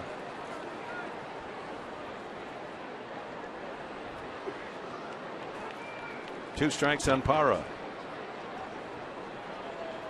You see, he elevates a fastball here, Robbie Erlin, or bounce a curveball. Oh, Nick wants it in the dirt. It wasn't, but a ground ball to shortstop Amarista. 11 in a row retired by Erlin. And here's your Fan Diego fans of the game. Santa, welcome. I bet he does get work around December 15th. Just heard one of your jokes. Oh, blue cotton candy. That's the best. Yeah. Another ground ball, and there's Amarista. 12 straight batters retired by Robbie Erlin with the stretch half of the 7th.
And time to see our results for our AT&T Twitter question today.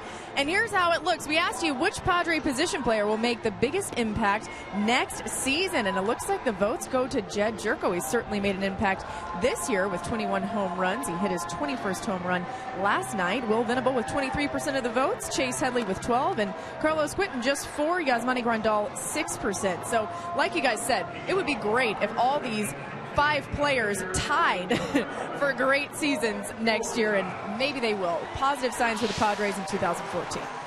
All right, Laura, let's here we are coming to the end. We're already excited about 2014. It's kind of a bittersweet, melancholy day. You know, the fact that a long season when you go back to spring training in February to here late in September, and all of a sudden the door closes and it's over.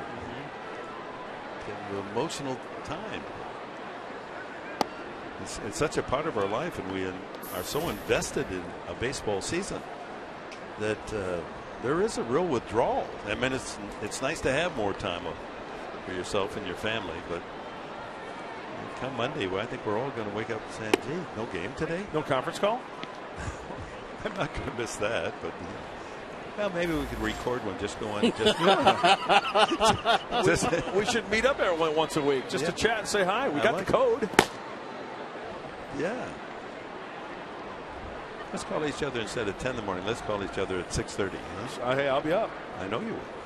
Logan Forsythe heading for Erlin. So Erlin, another outstanding start. 7 innings, 2 runs, only 3 hits, 1 walk, and 7 strikeouts. Continues to make a bid for one of those 5 starting spots in the rotation next year. Chaz Rowe on the mound for the Arizona Diamondbacks. Thatcher just got the 1 man out. He was asked to get the left-hander Amrist out with a runner at third, and did. Now the Padres need to get a run for Erlin so that he could pick up his 4th win.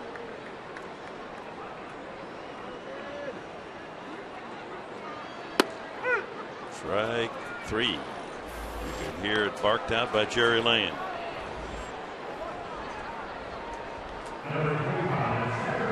So top of the order, and Will Venable. Kind of a little short slider here by Rowe. Short arm slider, didn't break very much, but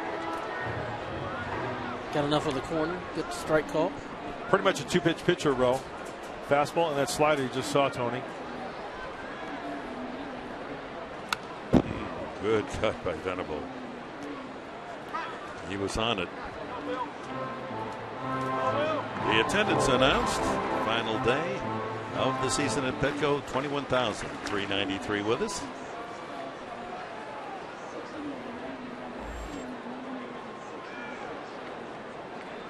So the Padres a plus 37,000 fans over last year. When you consider that 5-15 start really put a dent in the hopes of so many fans, and then the midseason losing 14 out of 15. These are very faithful baseball fans here in San Diego. Ground ball weakly by the mound. Tough play for Prado. He uses his glove and makes the play. Well, that was a clever backhanded flip to Goldschmidt. Yeah, usually you see the underhand flip from that position, but the backhand. Venable getting down that line quickly. It seemed like that was Prado's only move. Felt like that was the quickest way to get it over there. Been a nice pick by Goldschmidt as well. Get Venable by a strike.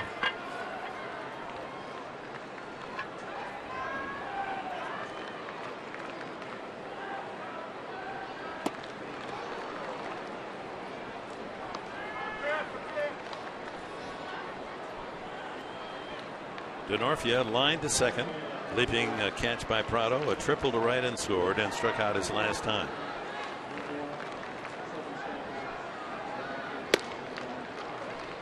That one buckled Denorfia, takes it for strike 2.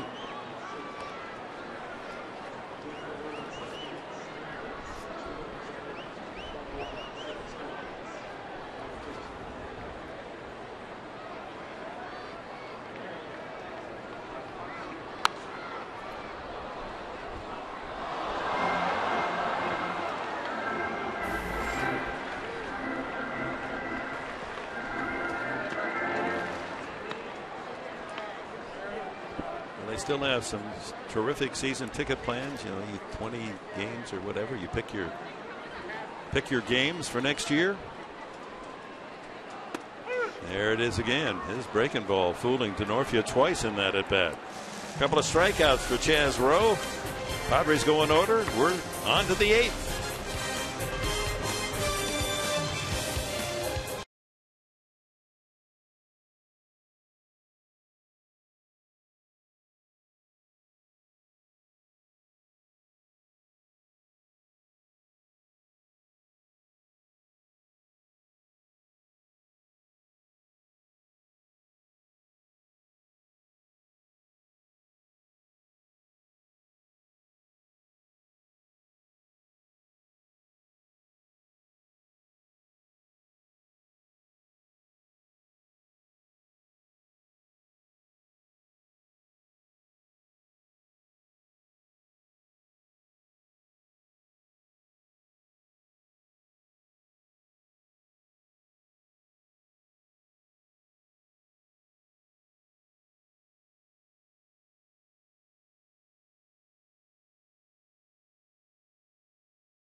Real friendly, real close. By Jack in the Box. Go big at a participating Jack in the Box with Jack's really big chicken sandwich combos. And by the Aramco Group. Purchase, refinance, reverse.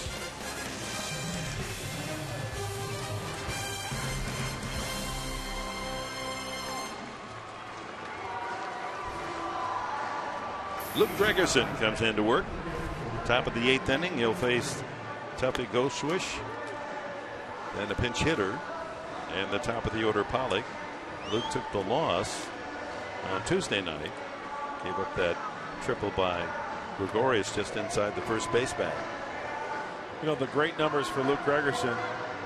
Ever since he's been a Padre, he's pitched extremely well. We know that. But the one thing that I really admire about Luke Gregerson, and this goes along with any pitcher, player, whatever, if he has a bad outing, or he can erase that from his hard drive and turn the page and go to the next day. And that's like any good player. You got to learn how to do that. Some guys, it's difficult. Yep. Right. It's a little known fact that in the last 5 years, this man has pitched in more big league games than anyone. This is his 361st game in 5 years.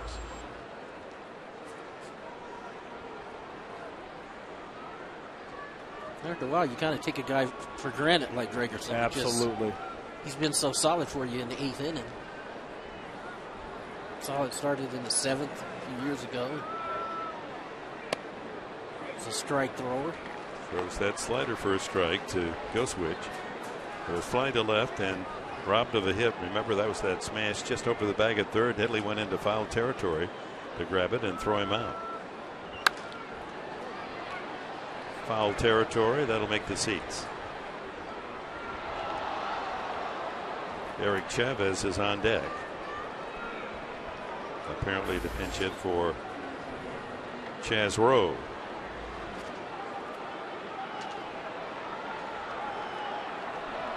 Well, Robbie Erlin finished with the flourish, didn't he? After the home run Prado in the 4th inning, he retired the last 12 men he faced.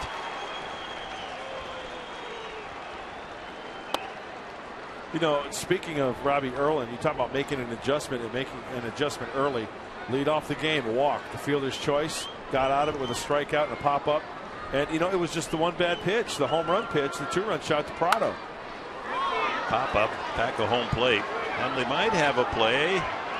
Oh, just over the screen.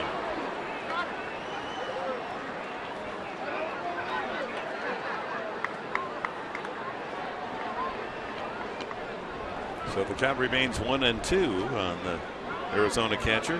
James Benjamin go swish. Use your imagination. Nickname Tuffy. I think JB would be a good nickname there. Initials, but Tuffy, hey, you don't hear that. Last Tuffy I knew was Tuffy Rhodes for the Cubs and the Astros back in the early 90s. Remember Tuffy Rhodes, Tony? Wasn't there a big time roller derby female star, Tuffy somebody? I'm sure there was. T-Birds? Yeah, I think. I'll bet that if it's roller derby, Professor, you nailed it. There's got to be. Ground ball to third, 2 hops to Headley. And 1 away. Here it comes, folks. 1, 2, 3, go. This copyrighted telecast is presented by authority of the San Diego Padres and may not be reproduced or retransmitted in any form, and the accounts and descriptions of this game may not be disseminated without the express written consent of the San Diego Padres. Mr. Enberg? Did you like how I directly counted you down? I guess. See, that's a little inside TV for you folks in wheel. That's what they're shouting in our ears, because the producers can't count more than 5. So they start 5, 4, 3, 2, 1. And then when they say 1, then we're supposed to talk. Or they scream at you. Yeah. But Max, having gone to Central Michigan, he uses both hands, so he can go to 10, yeah. 9, 8. Chavez, local lad, had a good career. Pretty good numbers this year. Home run threat. 2-0.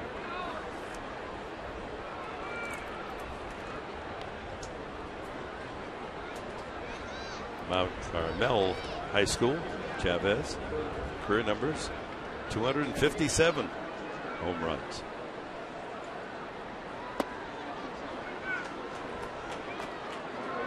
Three and 0 the count.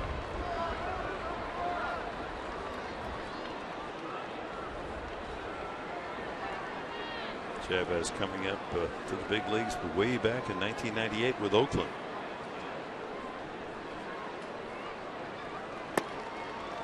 That's a strike. 13 years with the A's, and then to the Yankees in 2001 and last year 2012. Signed by the D-backs as a free agent this year. High pop up, back of the plate, not a play. Okay, Professor, does the name Marjorie Brasson ring a bell? Tuffy Brasson. There you go. The original tough girl in roller derby. Yeah, she was the villain. You nailed it. Man, she would pork chop. She'd get those elbows right there. Call it off. Tuffy's on the skate. Oh, that's great. The original bad girl she was. Of roller derby. Oh. She rolled for the Brooklyn Red Devils. High chopper off home plate. Gregerson quickly over to Medica. And there's 2 away.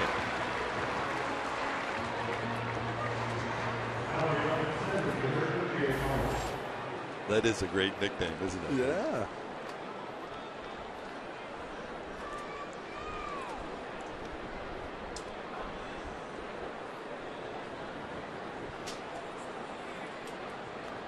You know, it's the old line that you want to go to a restaurant where the maitre d's nickname is Dirty Joe. I mean, you know, you don't want to pick up the phone and date a woman called Tuffy. A.J. Pollock.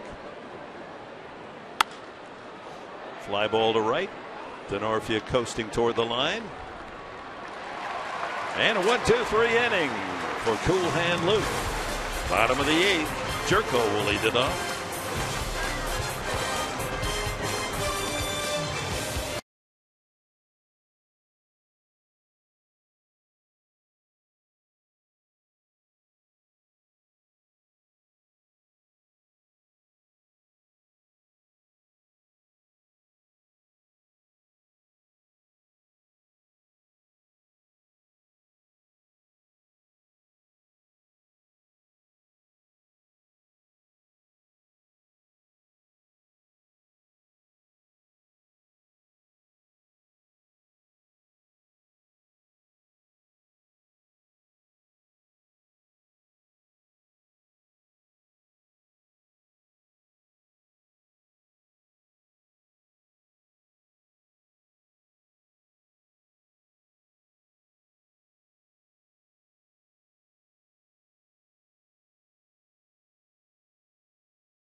headlines before the game featured Mark Kotsay retiring after 17 great Major League seasons. Gifts from the Padres to Mark and his family.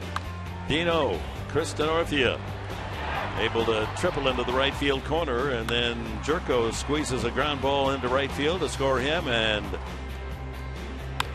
Headley drove in a second run to make it 2-0, but Martin Prado found the first row in left field after Goldschmidt had singled in the 4th inning to tie the game at 2, and that's where we are. Padres 2 runs, 5 hits. Diamondbacks 2 runs and only 3 hits. Jerko to face the new pitcher, David Hernandez. Hard throwing right-hander, but he will throw some long balls. 10 home runs given up by Hernandez in his 59 innings. Always working from the stretch. David Hernandez, recalled September 1st. Fastball, curveball change. Since he's been recalled, 9 of his 11 outings have been scoreless. Hopefully that changes here in the Padre 8th. 95 miles an hour on that fastball. He can get it up there even faster than that. He'll top out at 98. 2-1. Pitched 2 nights ago, I think it was. Yes, he did. He was the 3rd of the 8 pitcher used, and he gave up a run. Yeah, he threw a lot of pitches that inning, and that's the thing. He can challenge you with a plus fastball, but you got to make him throw strikes. And the count, 3-1. That's a pretty good pitch there. Yes, it was. Hernandez doesn't get the call.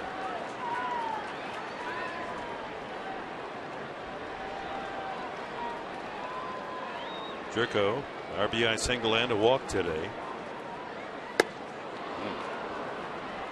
Right in the heart of the plate.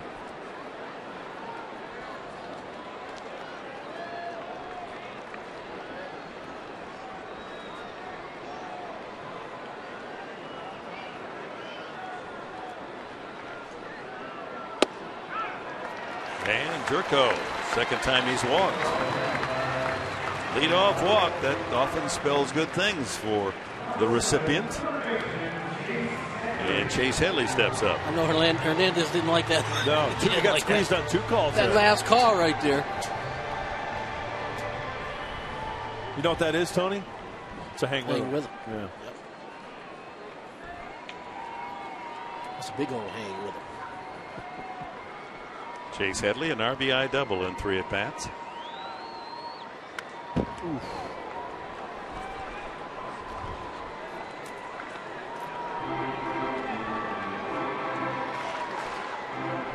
Three for 9 and a home run against Hernandez. That home run was in Arizona last year. Remember, the Padres had blown a big lead, and then Headley came up against Hernandez and clubbed a homer, got him right back into the win column. He called that his best home run of the season of 31.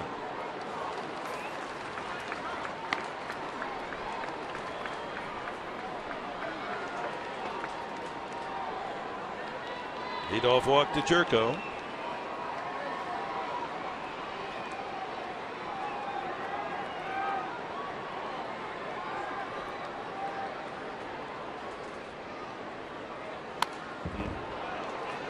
Got in on him at 96. Still 2 pretty good swings right there by Chase Headley.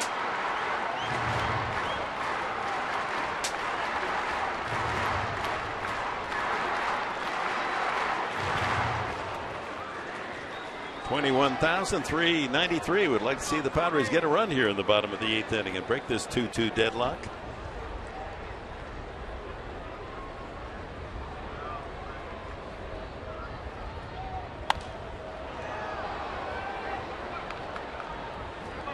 That one sails into upper tier. I think there's every game since that fedora giveaway, somebody's been coming to the ballpark with a fedora on. Yeah. It's been a great giveaway. Yeah, that was.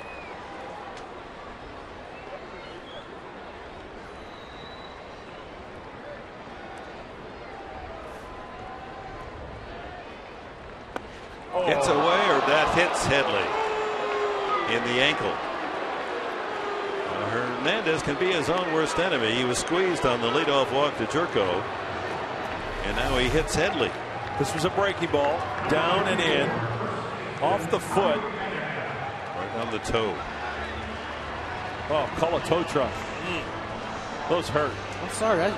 Yeah. You didn't try to get out of the way of that either. That's tough to get out of the way. And it is. Your It is. weight transfer, they're getting that foot down. You got to pick it up off the ground a lot of times, and he didn't want to do that. And yeah, that hurts. Charles Nagy, the pitching coach, out to talk to Hernandez. His wellness has put 2 men on with no one out here in the 8th. And young Tommy Medica stepping to the plate. Todd Hutchison making sure that Headley's okay. Well, there'll be a lot of members of the Padre party after Sunday night that will sleep well for a couple of weeks. Todd Hutchison will be one of them. He hardest working guy down there, isn't he? Endless hours. He's always on call. Somebody always has a problem. I remember when Hutch was trainer down in Vegas back in the early 80s, and he'd throw BP for the guys. Yeah, he still shags ball in the outfield. Get a little when action. He's got time. That's right. Most of the time, he's in that training room. Yeah. In the off season, they'll play a little hockey. That's right. Ball 1 to Medica. A walk and a single for Tommy. Let's see how patient Tommy Medica is here with that runner in scoring position. Tie score. He's taken some good pitches over the course of the time he's been up here. Try not to get too froggy, right, Tony? Yep. Didn't look like he was bunting, so.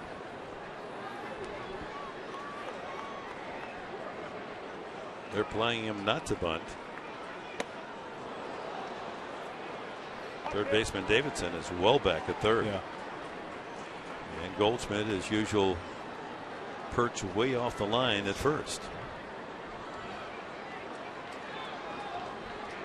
You know, you talk to some managers, as you take a look at the defense, some people might ask in a certain situation, I'm not saying here, but hey, why not bunt? And the manager might say, you know what?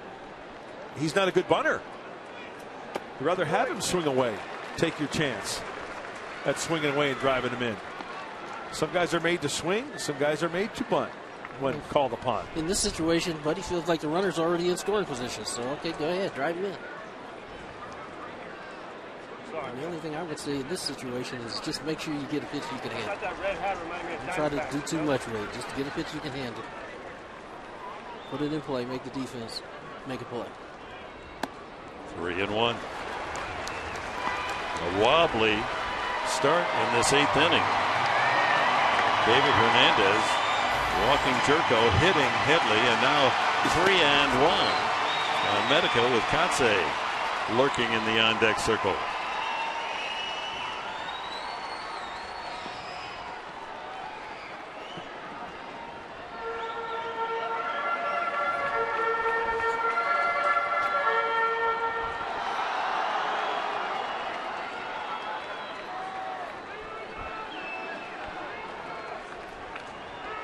I'd like to see a ground ball to the center fielder. Want to throw a strike here. 3-1. Big swing. Ball right there on the inside edge. 3-2.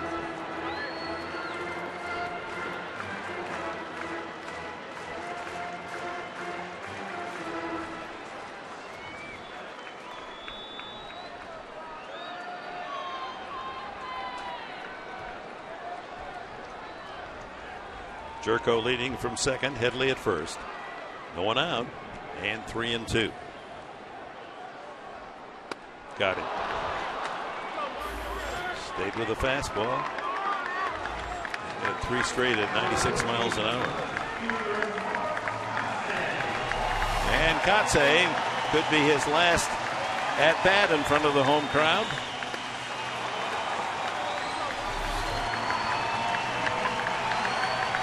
Fans standing and giving yet another ovation to Mark.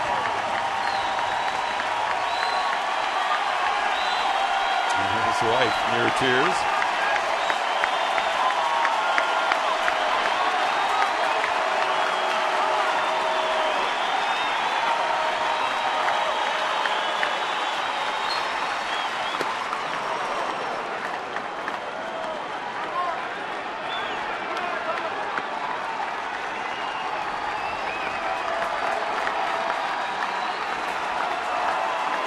Since he hit Headley, Hernandez just relying on his fastball.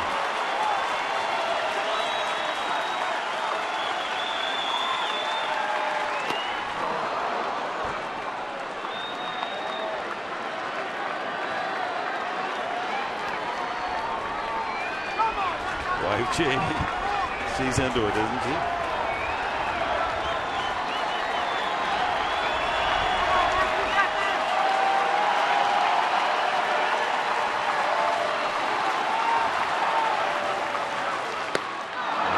Wasn't meant to be.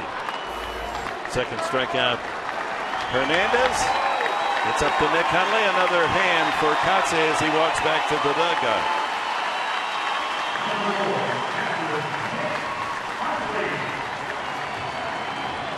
It's not the way he wanted it to end, but sometimes the script writers have their own ideas. Who knows? He may get another chance. It's still time.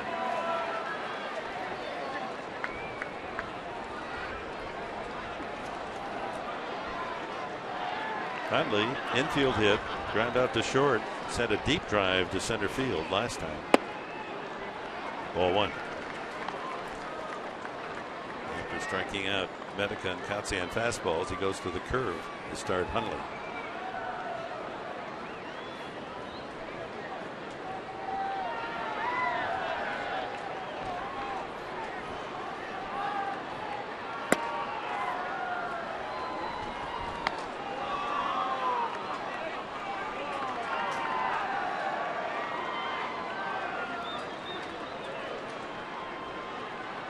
Jerko and Headley ready to go with 2 outs.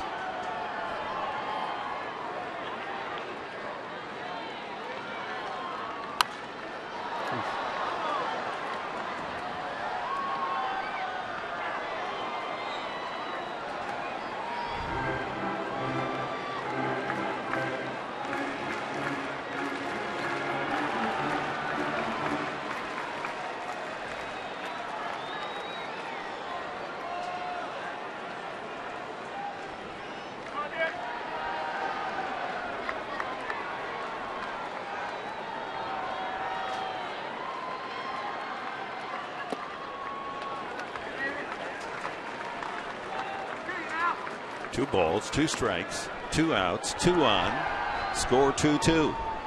Guess that qualifies for deuces are wild.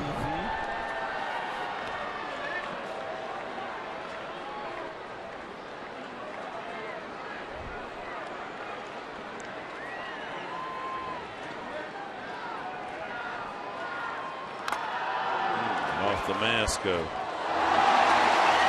Arizona catcher. Caromed all the way into the crowd.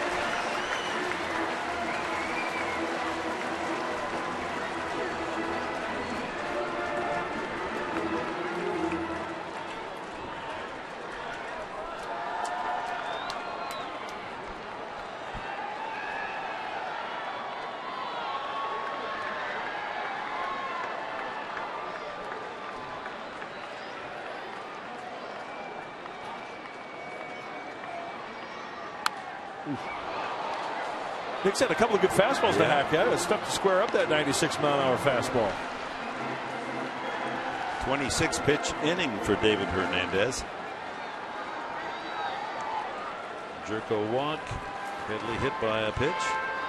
Medica and Kotze. Medica worked the count to 3-2 and struck out. Kotze strikes out. And now 2-2 to Hundley.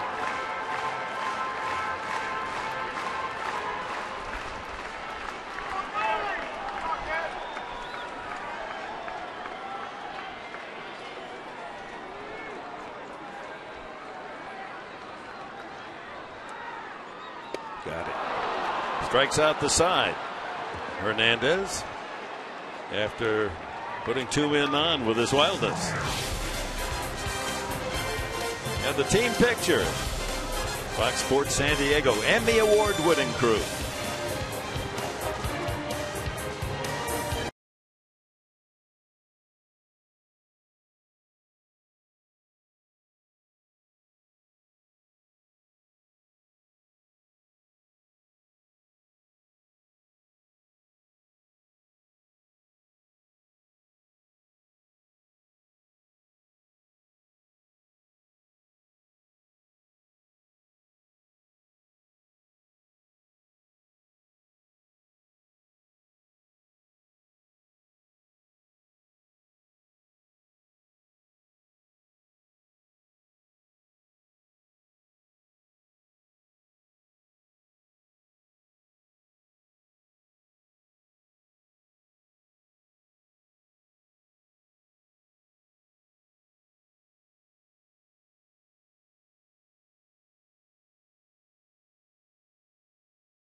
where the healthy pets go. And by your San Diego County Lexus dealer, inviting you to test drive a luxurious Lexus automobile today.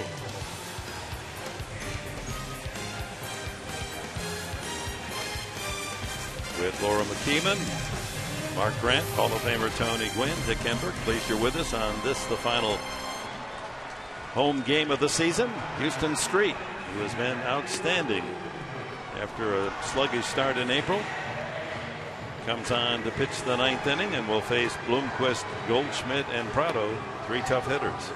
So since the save is out the window with the tie score and going to the top of the ninth, Mark Sweeney's choice for team MVP on inside corner before the game. Houston Street had a great choice. He's done a great job out of the bullpen. They kind of struggled early on, but boy, you talk about a pitcher who turned it around.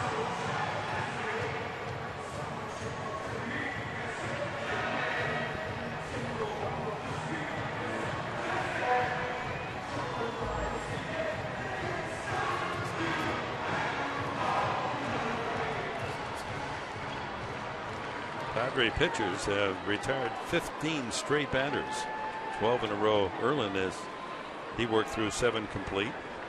Fuentes enters the game in left field, the double switch, and Fuentes will bat in the 9th spot in the batting order. Insert Street into Kotze's spot, number 6.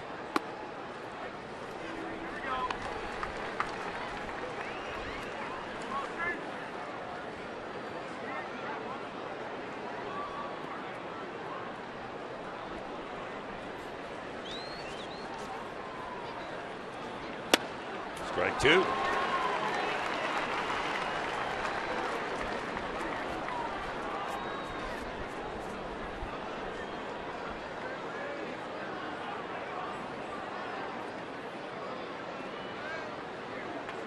This is not a save situation, as Mark indicated, but he's 18 for the last 18 opportunities. Yeah.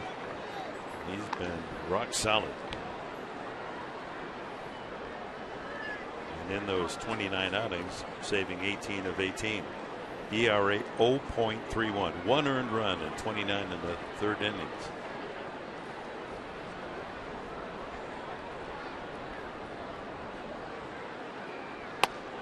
Got him. Slider with the knees. Bloomquist walks away shaking his head. I don't think Houston Street could replace this pitch. And that almost looked like a backup slider, like it came back, didn't it? Like an overhand backup slider, just kind of stayed right in the middle of the plate. Goldschmidt, ever dangerous. A single in 3 trips. Goes upstairs with a fastball. It's on top of the line, 92 miles an hour.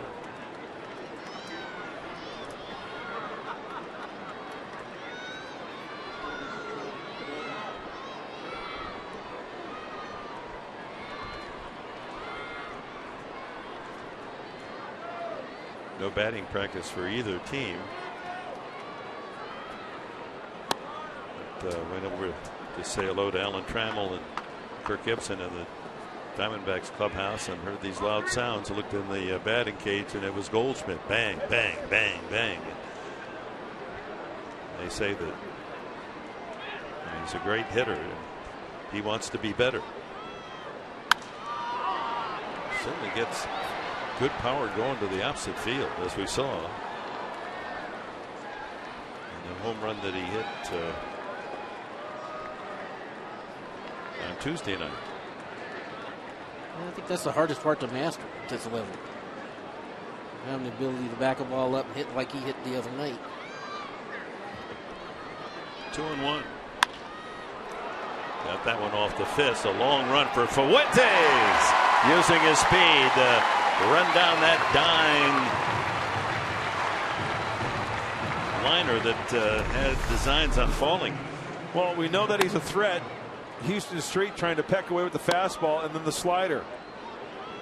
Try not to fall into a pad. That was the mistake I thought that Houston Street got away with there. Got in him just a little bit too quick to the baseball, maybe off the end of the bat for the easy fly ball to left center field. Fuentes out there got the track shoes on to squeeze it for the out.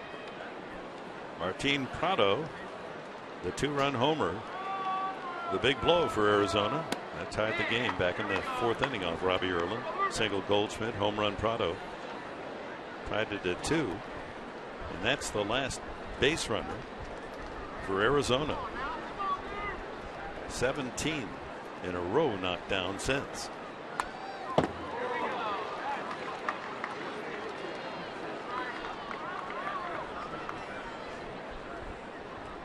Bottom of the ninth, it'll be Amarista, Fuentes, and Venable, 3 left-handed hitters. So pretty good guess is we're going to see a southpaw coming out of that Arizona bullpen.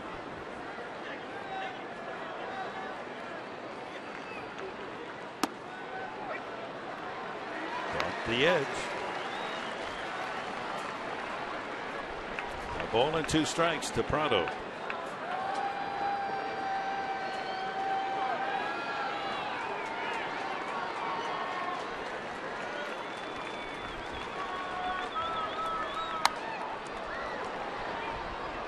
You see that pitch there? Goes up and away, right? Not too many right-handed hitters can get to that baseball and do some damage, except the guy we just saw the other night up at the plate recently here, flying out to left field. That was Paul Goldschmidt. And that pitch right there wasn't even as high as the one Goldschmidt hit out to right center field. Look how high that was out of the strike zone. Got him. Another outstanding inning for Houston Street, and the string of outs for Padre pitching has reached 18 straight.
Waving rally towels, they've converted them.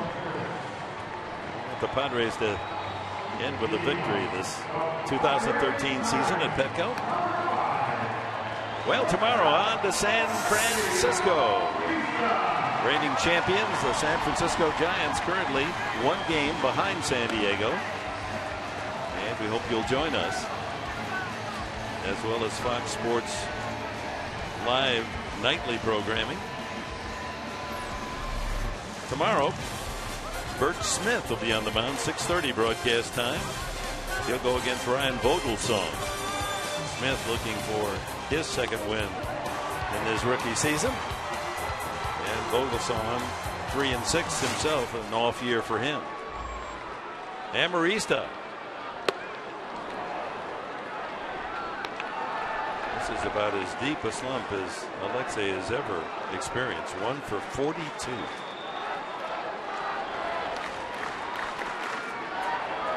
Get better in a hurry. Heal yourself with a solid base hit. 0-2.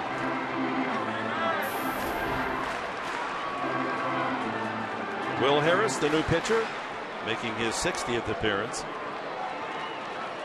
4-1 mark. Opposing hitters at 263.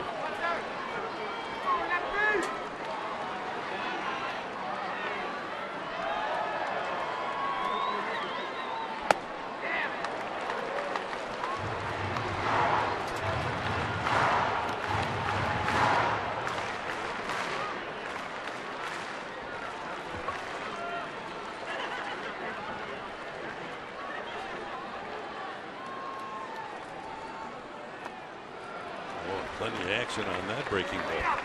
Yeah, that's a 12-6 curveball from Will Harris, also along with a fastball. Kind of low 90s, 92, 93-ish, at times hitting 95. And also he'll flip up the changeup. Probably his third best pitch.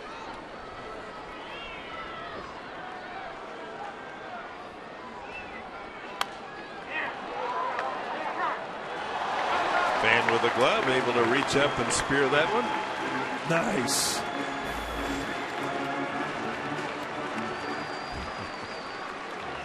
Take a look at it. Come on. Don't be too cool.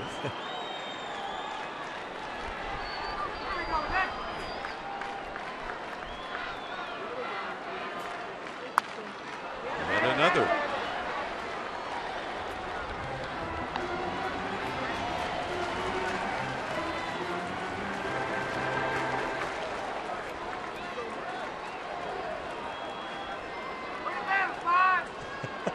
No. I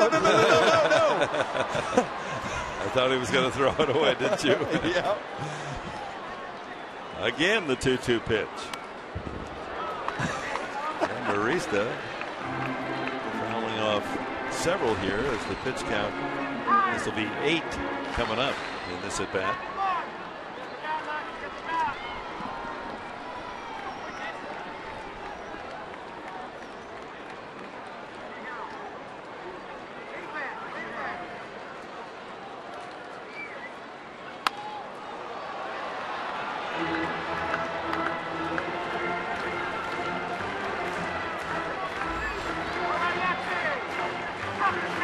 Number 9 will be the charm.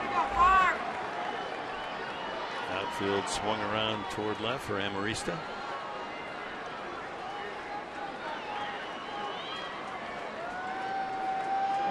A lot of pitches up in the zone. And a ground ball to second. Prado there. One need to throw him out. Fuentes will be the hitter. First at bat for Raymond Fuentes. Came in the double switch and inning ago.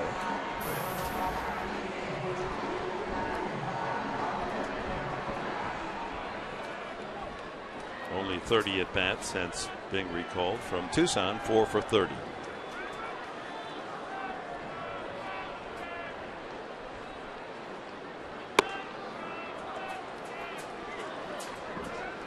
We're talking about a long swing last night. He has a long swing, doesn't he? Yes, he does.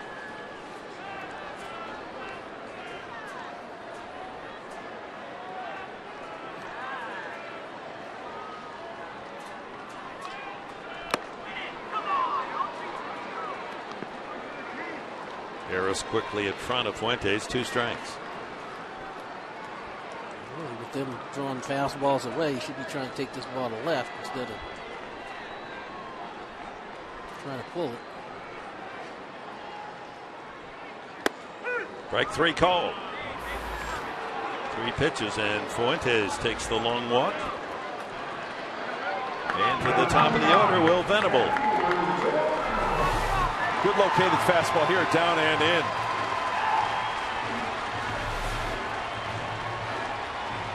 No doubt about that. Hint, hint.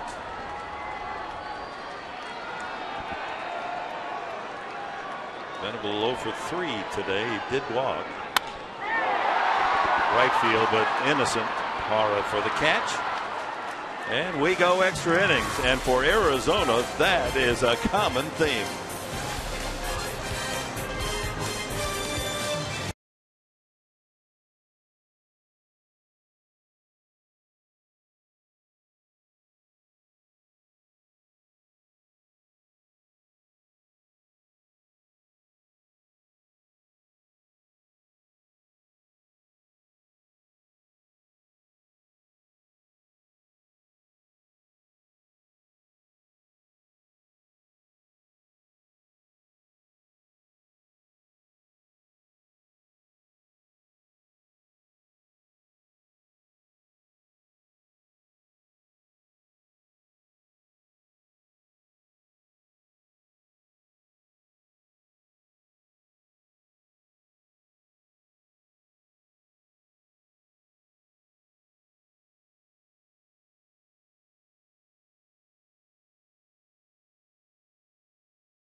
innings. This is the 25th time they've gone bonus panels.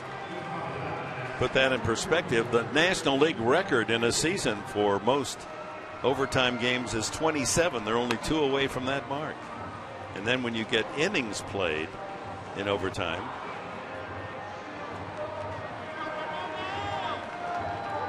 let's take another look at this. Most extra innings played in a season, you go back to 1918. The Washington Senators 82 extra innings, and Arizona 78. They could set that mark today, heaven forbid, if it goes 15. Well, that's a lot of bonus baseball right there. But they've done well when it does go extra innings. 17-7, including a game earlier in this series. Padres are 7-7. Nick Vincent, the new pitcher for the Padres.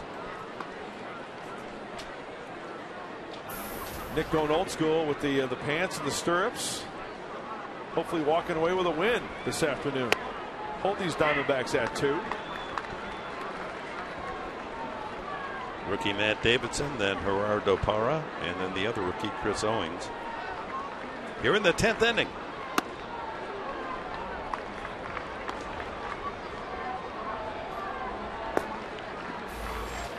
Josh Colmenter, who got the win in the extra inning game on Tuesday night.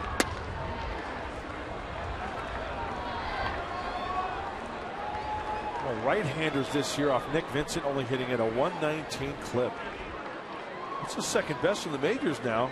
You know, number 1 is Craig Kimbrell of the Braves. 3-2 now, the count on Matt Davidson. Righties are hitting 118 off the Brave closer. That's pretty good company, Nick.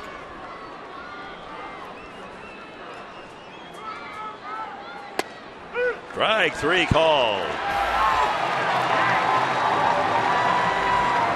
He bails himself out of a 3-1 count. Strikes out Davidson. That's a good pitch. Nick, what you mentioned the other day, Tony, about like real estate pitching is the same. Great location on that one. Down and away. Not much you can do with that pitch. 19 straight Diamondbacks have come to the plate and made an out since the Prado home run in the 4th inning. Parra 0 for 3, 2 ground outs and a strikeout.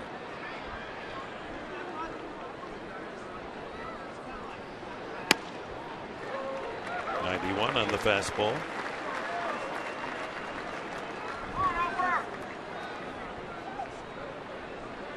It's like a watercolor out there, isn't it? Those clouds, blue sky. Oh, it's beautiful. That's a painter's sky.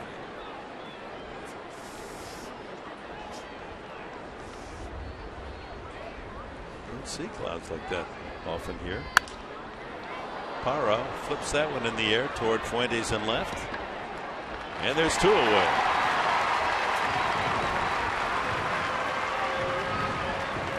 Chris Owings, a couple of flyouts and a ground out for the former South Carolina Gamecock.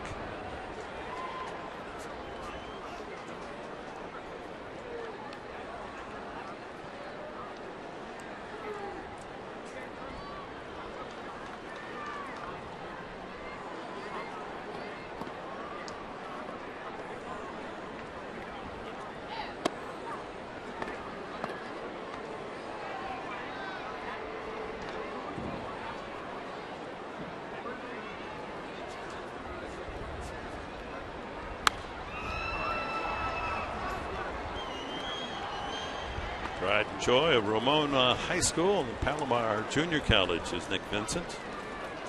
Number 2 all time in career wins at Palomar with 20 victories. He was a long shot, 18th round pick. 1-2. He's definitely found in the strike zone. Yep. He does not get scared off, man. He just does a great job of dicing away, slicing away at the corners. Got him swinging. Couple of strikeouts for Nick Vincent. Diamondbacks in order, 21 straight retired by Padre pitching. It'll be DeNorfia leading off the bottom of the 10th.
And the Diamondbacks tied at 2.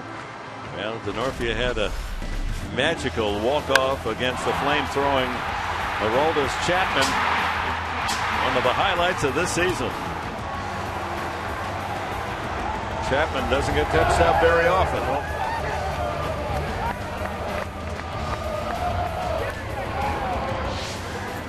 Just a little encouragement for Chris Denorfia. I have to admit, I didn't see that one coming. I was watching at home. Josh Colmenter got the win in the extra inning game on Tuesday night. Pride and joy of Homer, Michigan, and Central Michigan. He's a Chippewa. And he's part of this extra inning excess of the Diamondbacks this year. He has pitched in 21 innings that are after the 9th inning. Now you got to go back. The all-time record in modern-day baseball is Dick Raditz, the big right-hander of the Boston Red Sox. In '61, he pitched 37 extra innings, and Colmenter has 28 this year. It's time to break out the rally shillelaghs this inning.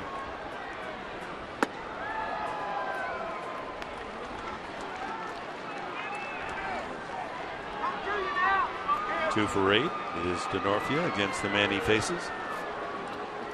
Has that unusual delivery these days, over the top. Excuse me, swing and easy out for Goldschmidt.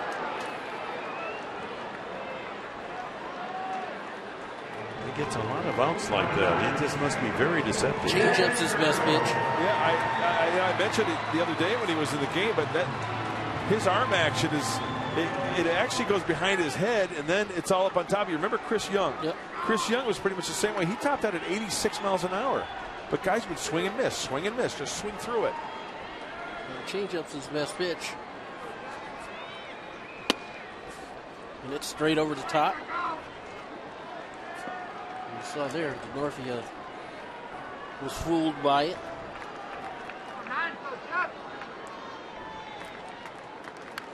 Ooh, good cut there. Now, we mentioned that the Padre pitching has just totally shut down Arizona since the 4th. So look at that delivery again. Yeah, it comes right from the back of his hat, and it's so quick from right there behind the hat, and then now all of a sudden it's going to go bam, very quickly. Tough to catch up. Tough to pick it up. We talked about the Padre pitching, retiring 21 in a row, but Arizona almost the match for that. The Padres have 1 hit since they scored their 2 runs back in the 3rd inning. That was the single by Medica in the 6th.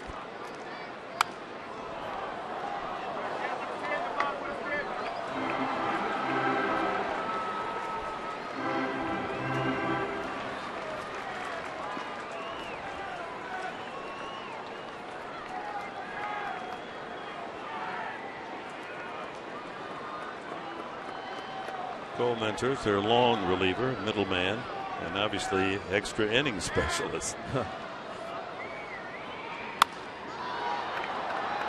Lifted foul down the right field side. Well, Jed last night with a man on. No doubt about that one. Set it into the 2nd tier. Number 21. A 2-run shot. That was a changeup. He just destroyed that last night.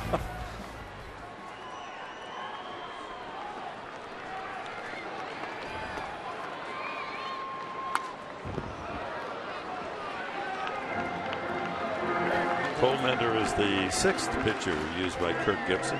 Challenging with the fastball right now. Padres have used 4: Erlin, Gregerson, Street, and Vincent. The Snakes have employed Cahill, Thatcher, Rowe, Hernandez, Harris, and now Colmenter. Another excuse me on the changeup.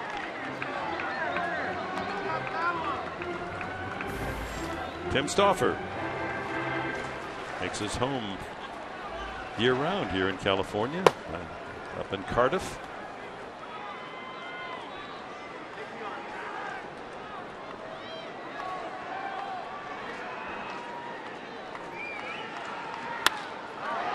fly ball to right, and Parra's there.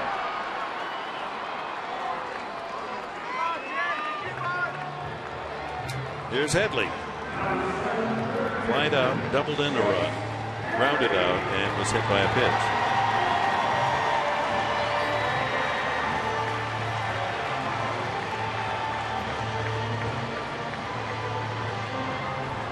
Cliff Pennington has gone into the game at shortstop as he comes in to visit with his pitcher. So Pennington is penciled in the 9th spot. How about Chase Headley hitting righty off a righty?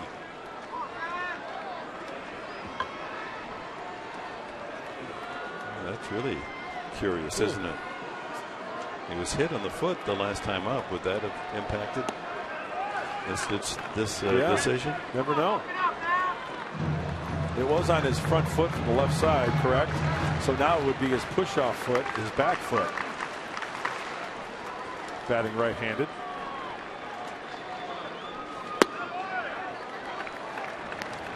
Or is it his experience hitting against Cole Mentor, and maybe he just hasn't done well left-handed? That's what I was thinking. Maybe he hadn't hit that changeup very well left-handed. Maybe he'd take a shot at it right-handed.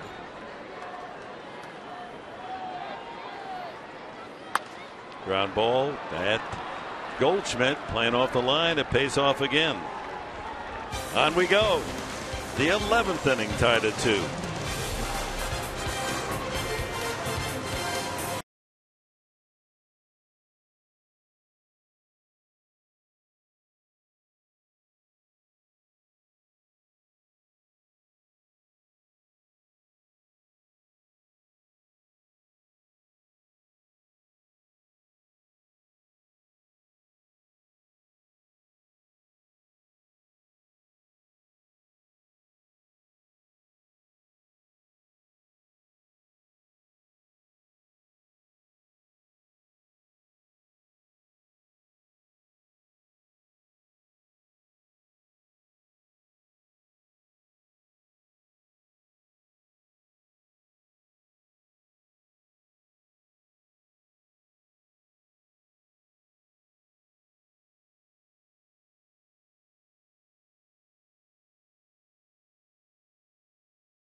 Pinwheel, the Diamondbacks 1-2-3 has been the case.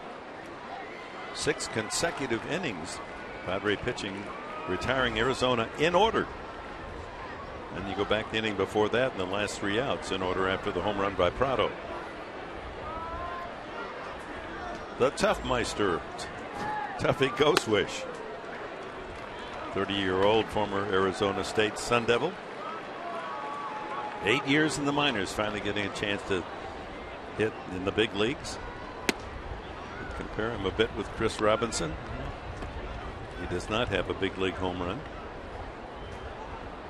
8 for 38 in his first major league experience. 1-1.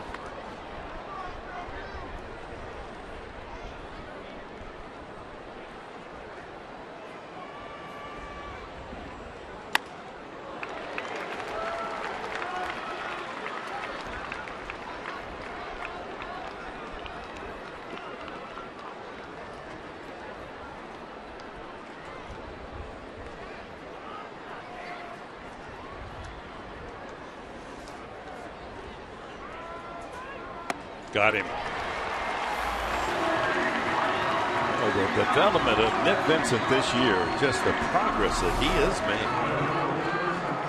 made. Challenger with the fastball up in the zone, not much you can do there. And Nick has a little deception in his delivery as well. I wouldn't classify him as a true short armor, but that ball gets up on those hitters quickly. And, of course, he's always been great with location, spotting that fastball.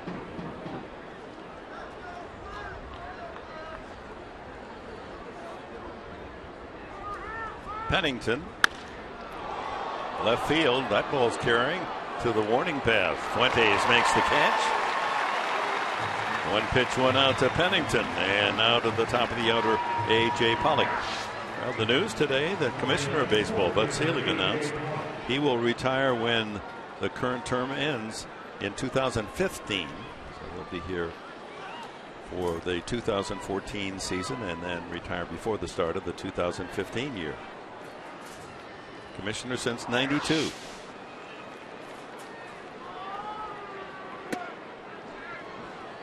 Boy, how time goes quickly, huh? That's, man, 22 years, 21 years? It'll be 22 years, rather, at the end of his term? If my math is correct. 23 years? 24 seasons. Yeah.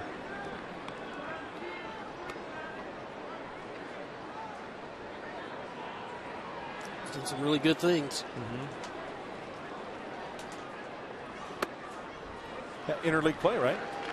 Play, wild card play. Yep. Drug testing. What is his current position on the DH for the National League? That's a good question. I was,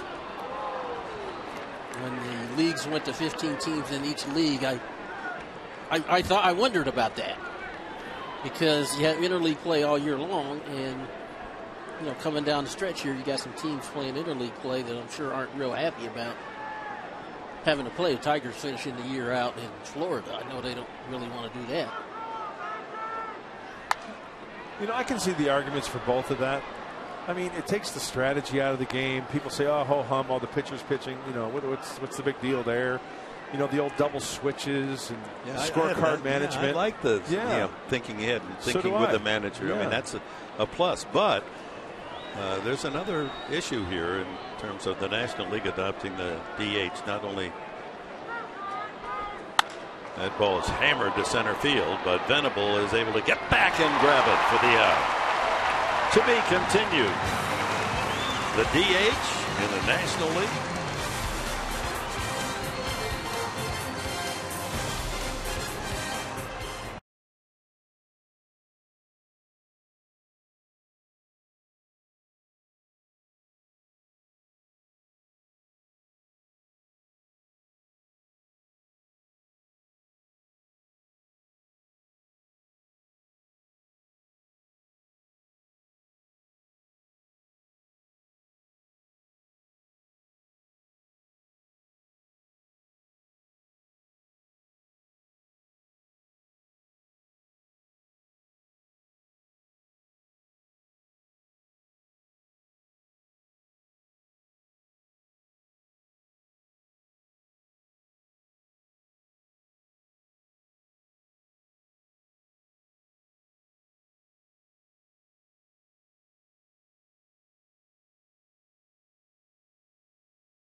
Bottom of the 11th inning, a 2-2 tie.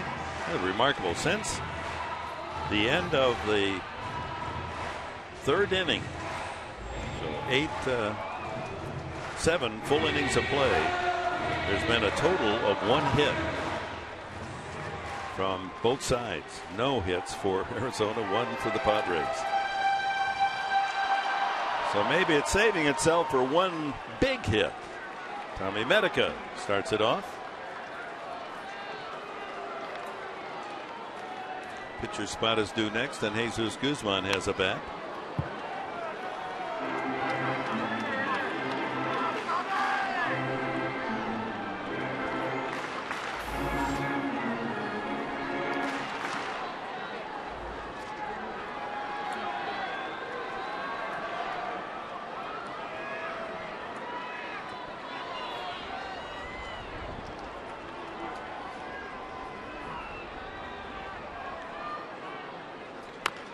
That could be a base hit. That's a perfect swinging bunt. Nothing Colmetter can do but pick it up and take a bite out of it. Infield hit, Medica.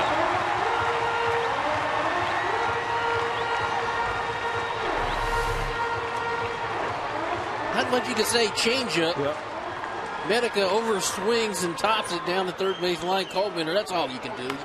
You're not going to throw him out. All you can do is pick it up.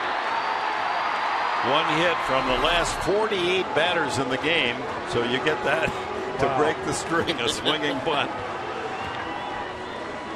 Here's Jesus Guzman.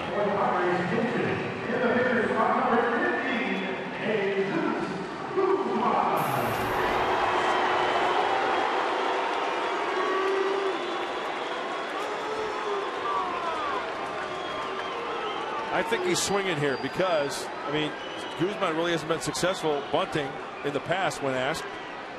I'm guessing he's going to be swinging. He is. Ball one. That looked like a pretty good pitch. Just to briefly put some closure on the DH in the National League. And Josh Burns implied last night in the forum that baseball is concerned about the low run production. And they just feel fans want runs. And by bringing the DH to the National League, it'll make for more interesting baseball. Oh, yeah, great. Take it out on the pitchers. More higher ERAs. That's great. Well, they're the best athletes. They'll compensate. Exactly. They'll make the adjustment, right? Of course. And there'll be less of them. Because you'll need a DH. So that's true. So there'll probably be one less guy now in the bullpen. Unless you have Andrew Cashner. You got a pitcher and a DH. There you go. 2-0. Guzman. Foul back. See, I would think the pitchers wouldn't be happy with that. I would think that, you know, and I can understand their point. Okay, I can understand Major League Baseball's point. Okay, we want to put more offense in the game. You know, there aren't a whole lot of guys that you're going to call a DH. Okay, I'll give you the DH. You give me 5 more inches on the mound. I don't as far want as the height. DH, to be honest. But I'm just saying in general. Generalization. I'll give you 2 inches. I won't give you 5. How about 3? Make it 3 and call it. Give you 2. Give you 2. Because most of them aren't 10 anyway. You're supposed to measure out to 10, right? 10-inch slope. They're pretty much sticklers on that. Well, now they are. They used to. I know. Remember, every team would have different ones. Philadelphia was like Mount Vesuvius. You're right. 2-1. Guzman. And some of them. How much of a difference would you think that would make? I think it'd make a big difference. If we went from 10 to 12. To 12? Or even 10 to 11. I think the advantage would be a little bit more. I don't think it'd be as significant as people think, but I think it would give them a little bit more of an edge. I agree with you, because we talk about it all the time, downhill. Sure. You want to come downhill, and if you've got an extra inch to come downhill, that makes it in the baseball a little bit tough. 3-1 to Guzman. High fly ball, left center. Doesn't have enough carry. Whoa, wait a minute. That ball misjudged. And it goes over the fence. A ground rule double. Unbelievable. A.J. Pollock appeared to have his sights on it, and all of a sudden, the ball was 10 feet over his head. A double, gift double to Guzman, and the Padres, with no one out, have the winning run at third.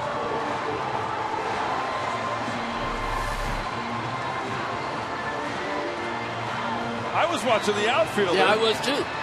He lost it. He didn't know where it is. Oh, and a bad break. I mean, there's nobody out second and third, but still, that ball bounces on the track and then bounces over. Yeah, he lost that ball in that gray sky up there. Had it not bounced over, Medica probably would have scored. The game's over. Now the Padres, second and third, infield in. We'll see if they walk Hundley here to load the bases. Yes. That's the play. I wonder if they'll bring in an extra outfielder too, as maybe 5 infielders after the intentional walk here. Well, Alexei Amarista, he opened that big 10-ounce can of base hits and it was empty. You know, there's not any in there. So he's going back into the clubhouse. And, you know, like those sardine cans, they're not very big, but sometimes there's a base hit in there. You saw Kirk Gibson right there talking to bench coach Alan Trammell. Who knows what they're talking about, but the possibility after this, they might go to 5 infielders. So the bases are full. Medica, the winning run at third. Guzman with a fluke double as Charles Nagy goes on to talk to Josh Colementor. He looks like he could give you a couple of innings, doesn't he? Great shape. Do you use the 5-man infield, Tony? We used it a couple of times last year, but I'm not a big fan of it, to be honest. What they do employ here, the Diamondbacks, is they bring their outfielders in softball depth. Yeah. So if the ball is a normal line drive single, it could be caught.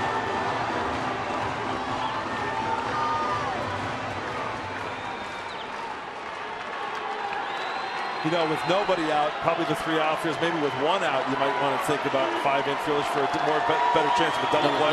Yeah. So nobody out, 3 outfielders. Change up. That was a good call, wasn't it? You know that Amarista is eager to try to win it. Well, he didn't throw him a strike. That's really the issue. You got to make him throw strikes. If he's not going to challenge us in strike zone, okay. Oh. One hopper and a nice block by Tuffy Ghostwitz.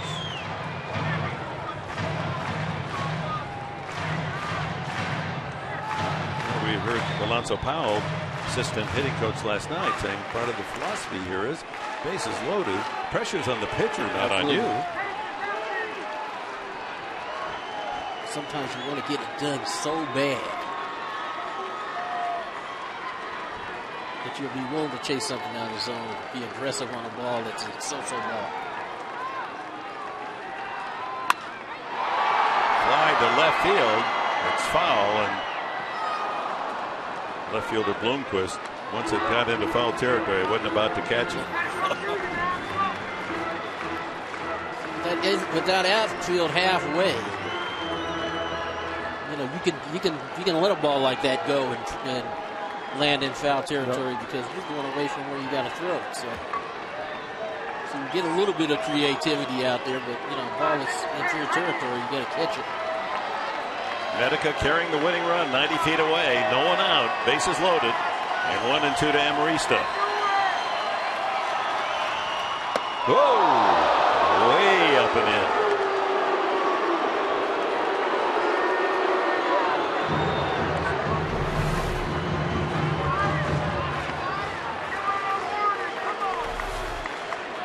Two balls, 2 strikes. Drama builds here in the bottom of the 11th inning in the final game of the home season. Ground ball up the middle, and Amarista has delivered the winning hit. Walk-off single. Padres win it 3-2.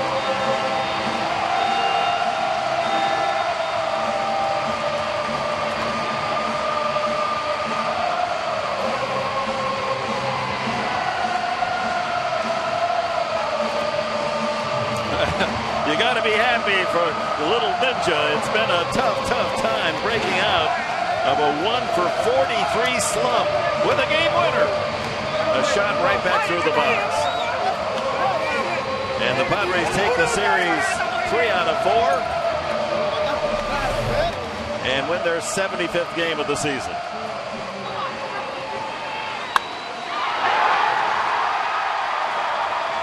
He went where he needed to go, right up the middle. with the infield drawn in. Once it got by the pitcher, ball game. Well, there certainly has been a large share of emotion in this series, hasn't there?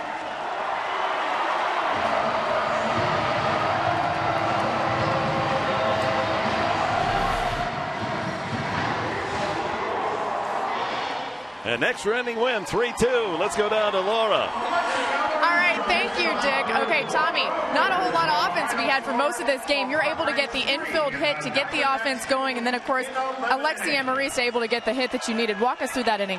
I mean, when you got good pitching going on out there, you got to just scrap, and when you get them in scoring position, you can get one in like Amarista did there. It's awesome. It's awesome. As a rookie in this game, what do you take away from an inning like that for your future? I mean that you got to battle up there. You can't take any at bat for granted. And once again, when you get guys in scoring positions, you got to put the ball in play, and good things normally happen. You're certainly a long way from retiring, but watching Mark Kotsay this evening, an emotional day for him and his family. What do you think it means for the Padres to get a win for him tonight? Oh, it's awesome. I mean, he's very emotional. I mean, you can tell. When you do something for 17 years, especially at this level, and you're winding, counting down your days, it's nothing better to win on a walk-off like that. Great. Thanks so much, Tommy. Guys, Mark Kotsay, maybe this was a win for him. Well, it may well have been. They certainly wanted to present him with a victory as he takes his final bow here at Petco Park. Our Carl's Jr. star of the game is indeed Alexi Amarista, delivering the walk-off base hit. They've been few and far between, but that's a big one for the little ninja. You'd never know that this Padre team has a losing record the way they treat this game. Yep. What joy. Okay, Mike Pomerantz, I hope you've got something to talk about. We got a little of this, a little bit of that. You bet we do. We've got some great pitching we're going to tell you about in addition to Alexi Amarista's heroics. We're going to tell you about the pitchers who have retired the last 24 in a row. Now, if that isn't quality pitching, I don't know what is. We'll have all that for you. You're going to hear from Buddy Black and our inside corner highlights. Swinging against Grant. We'll see you in moments.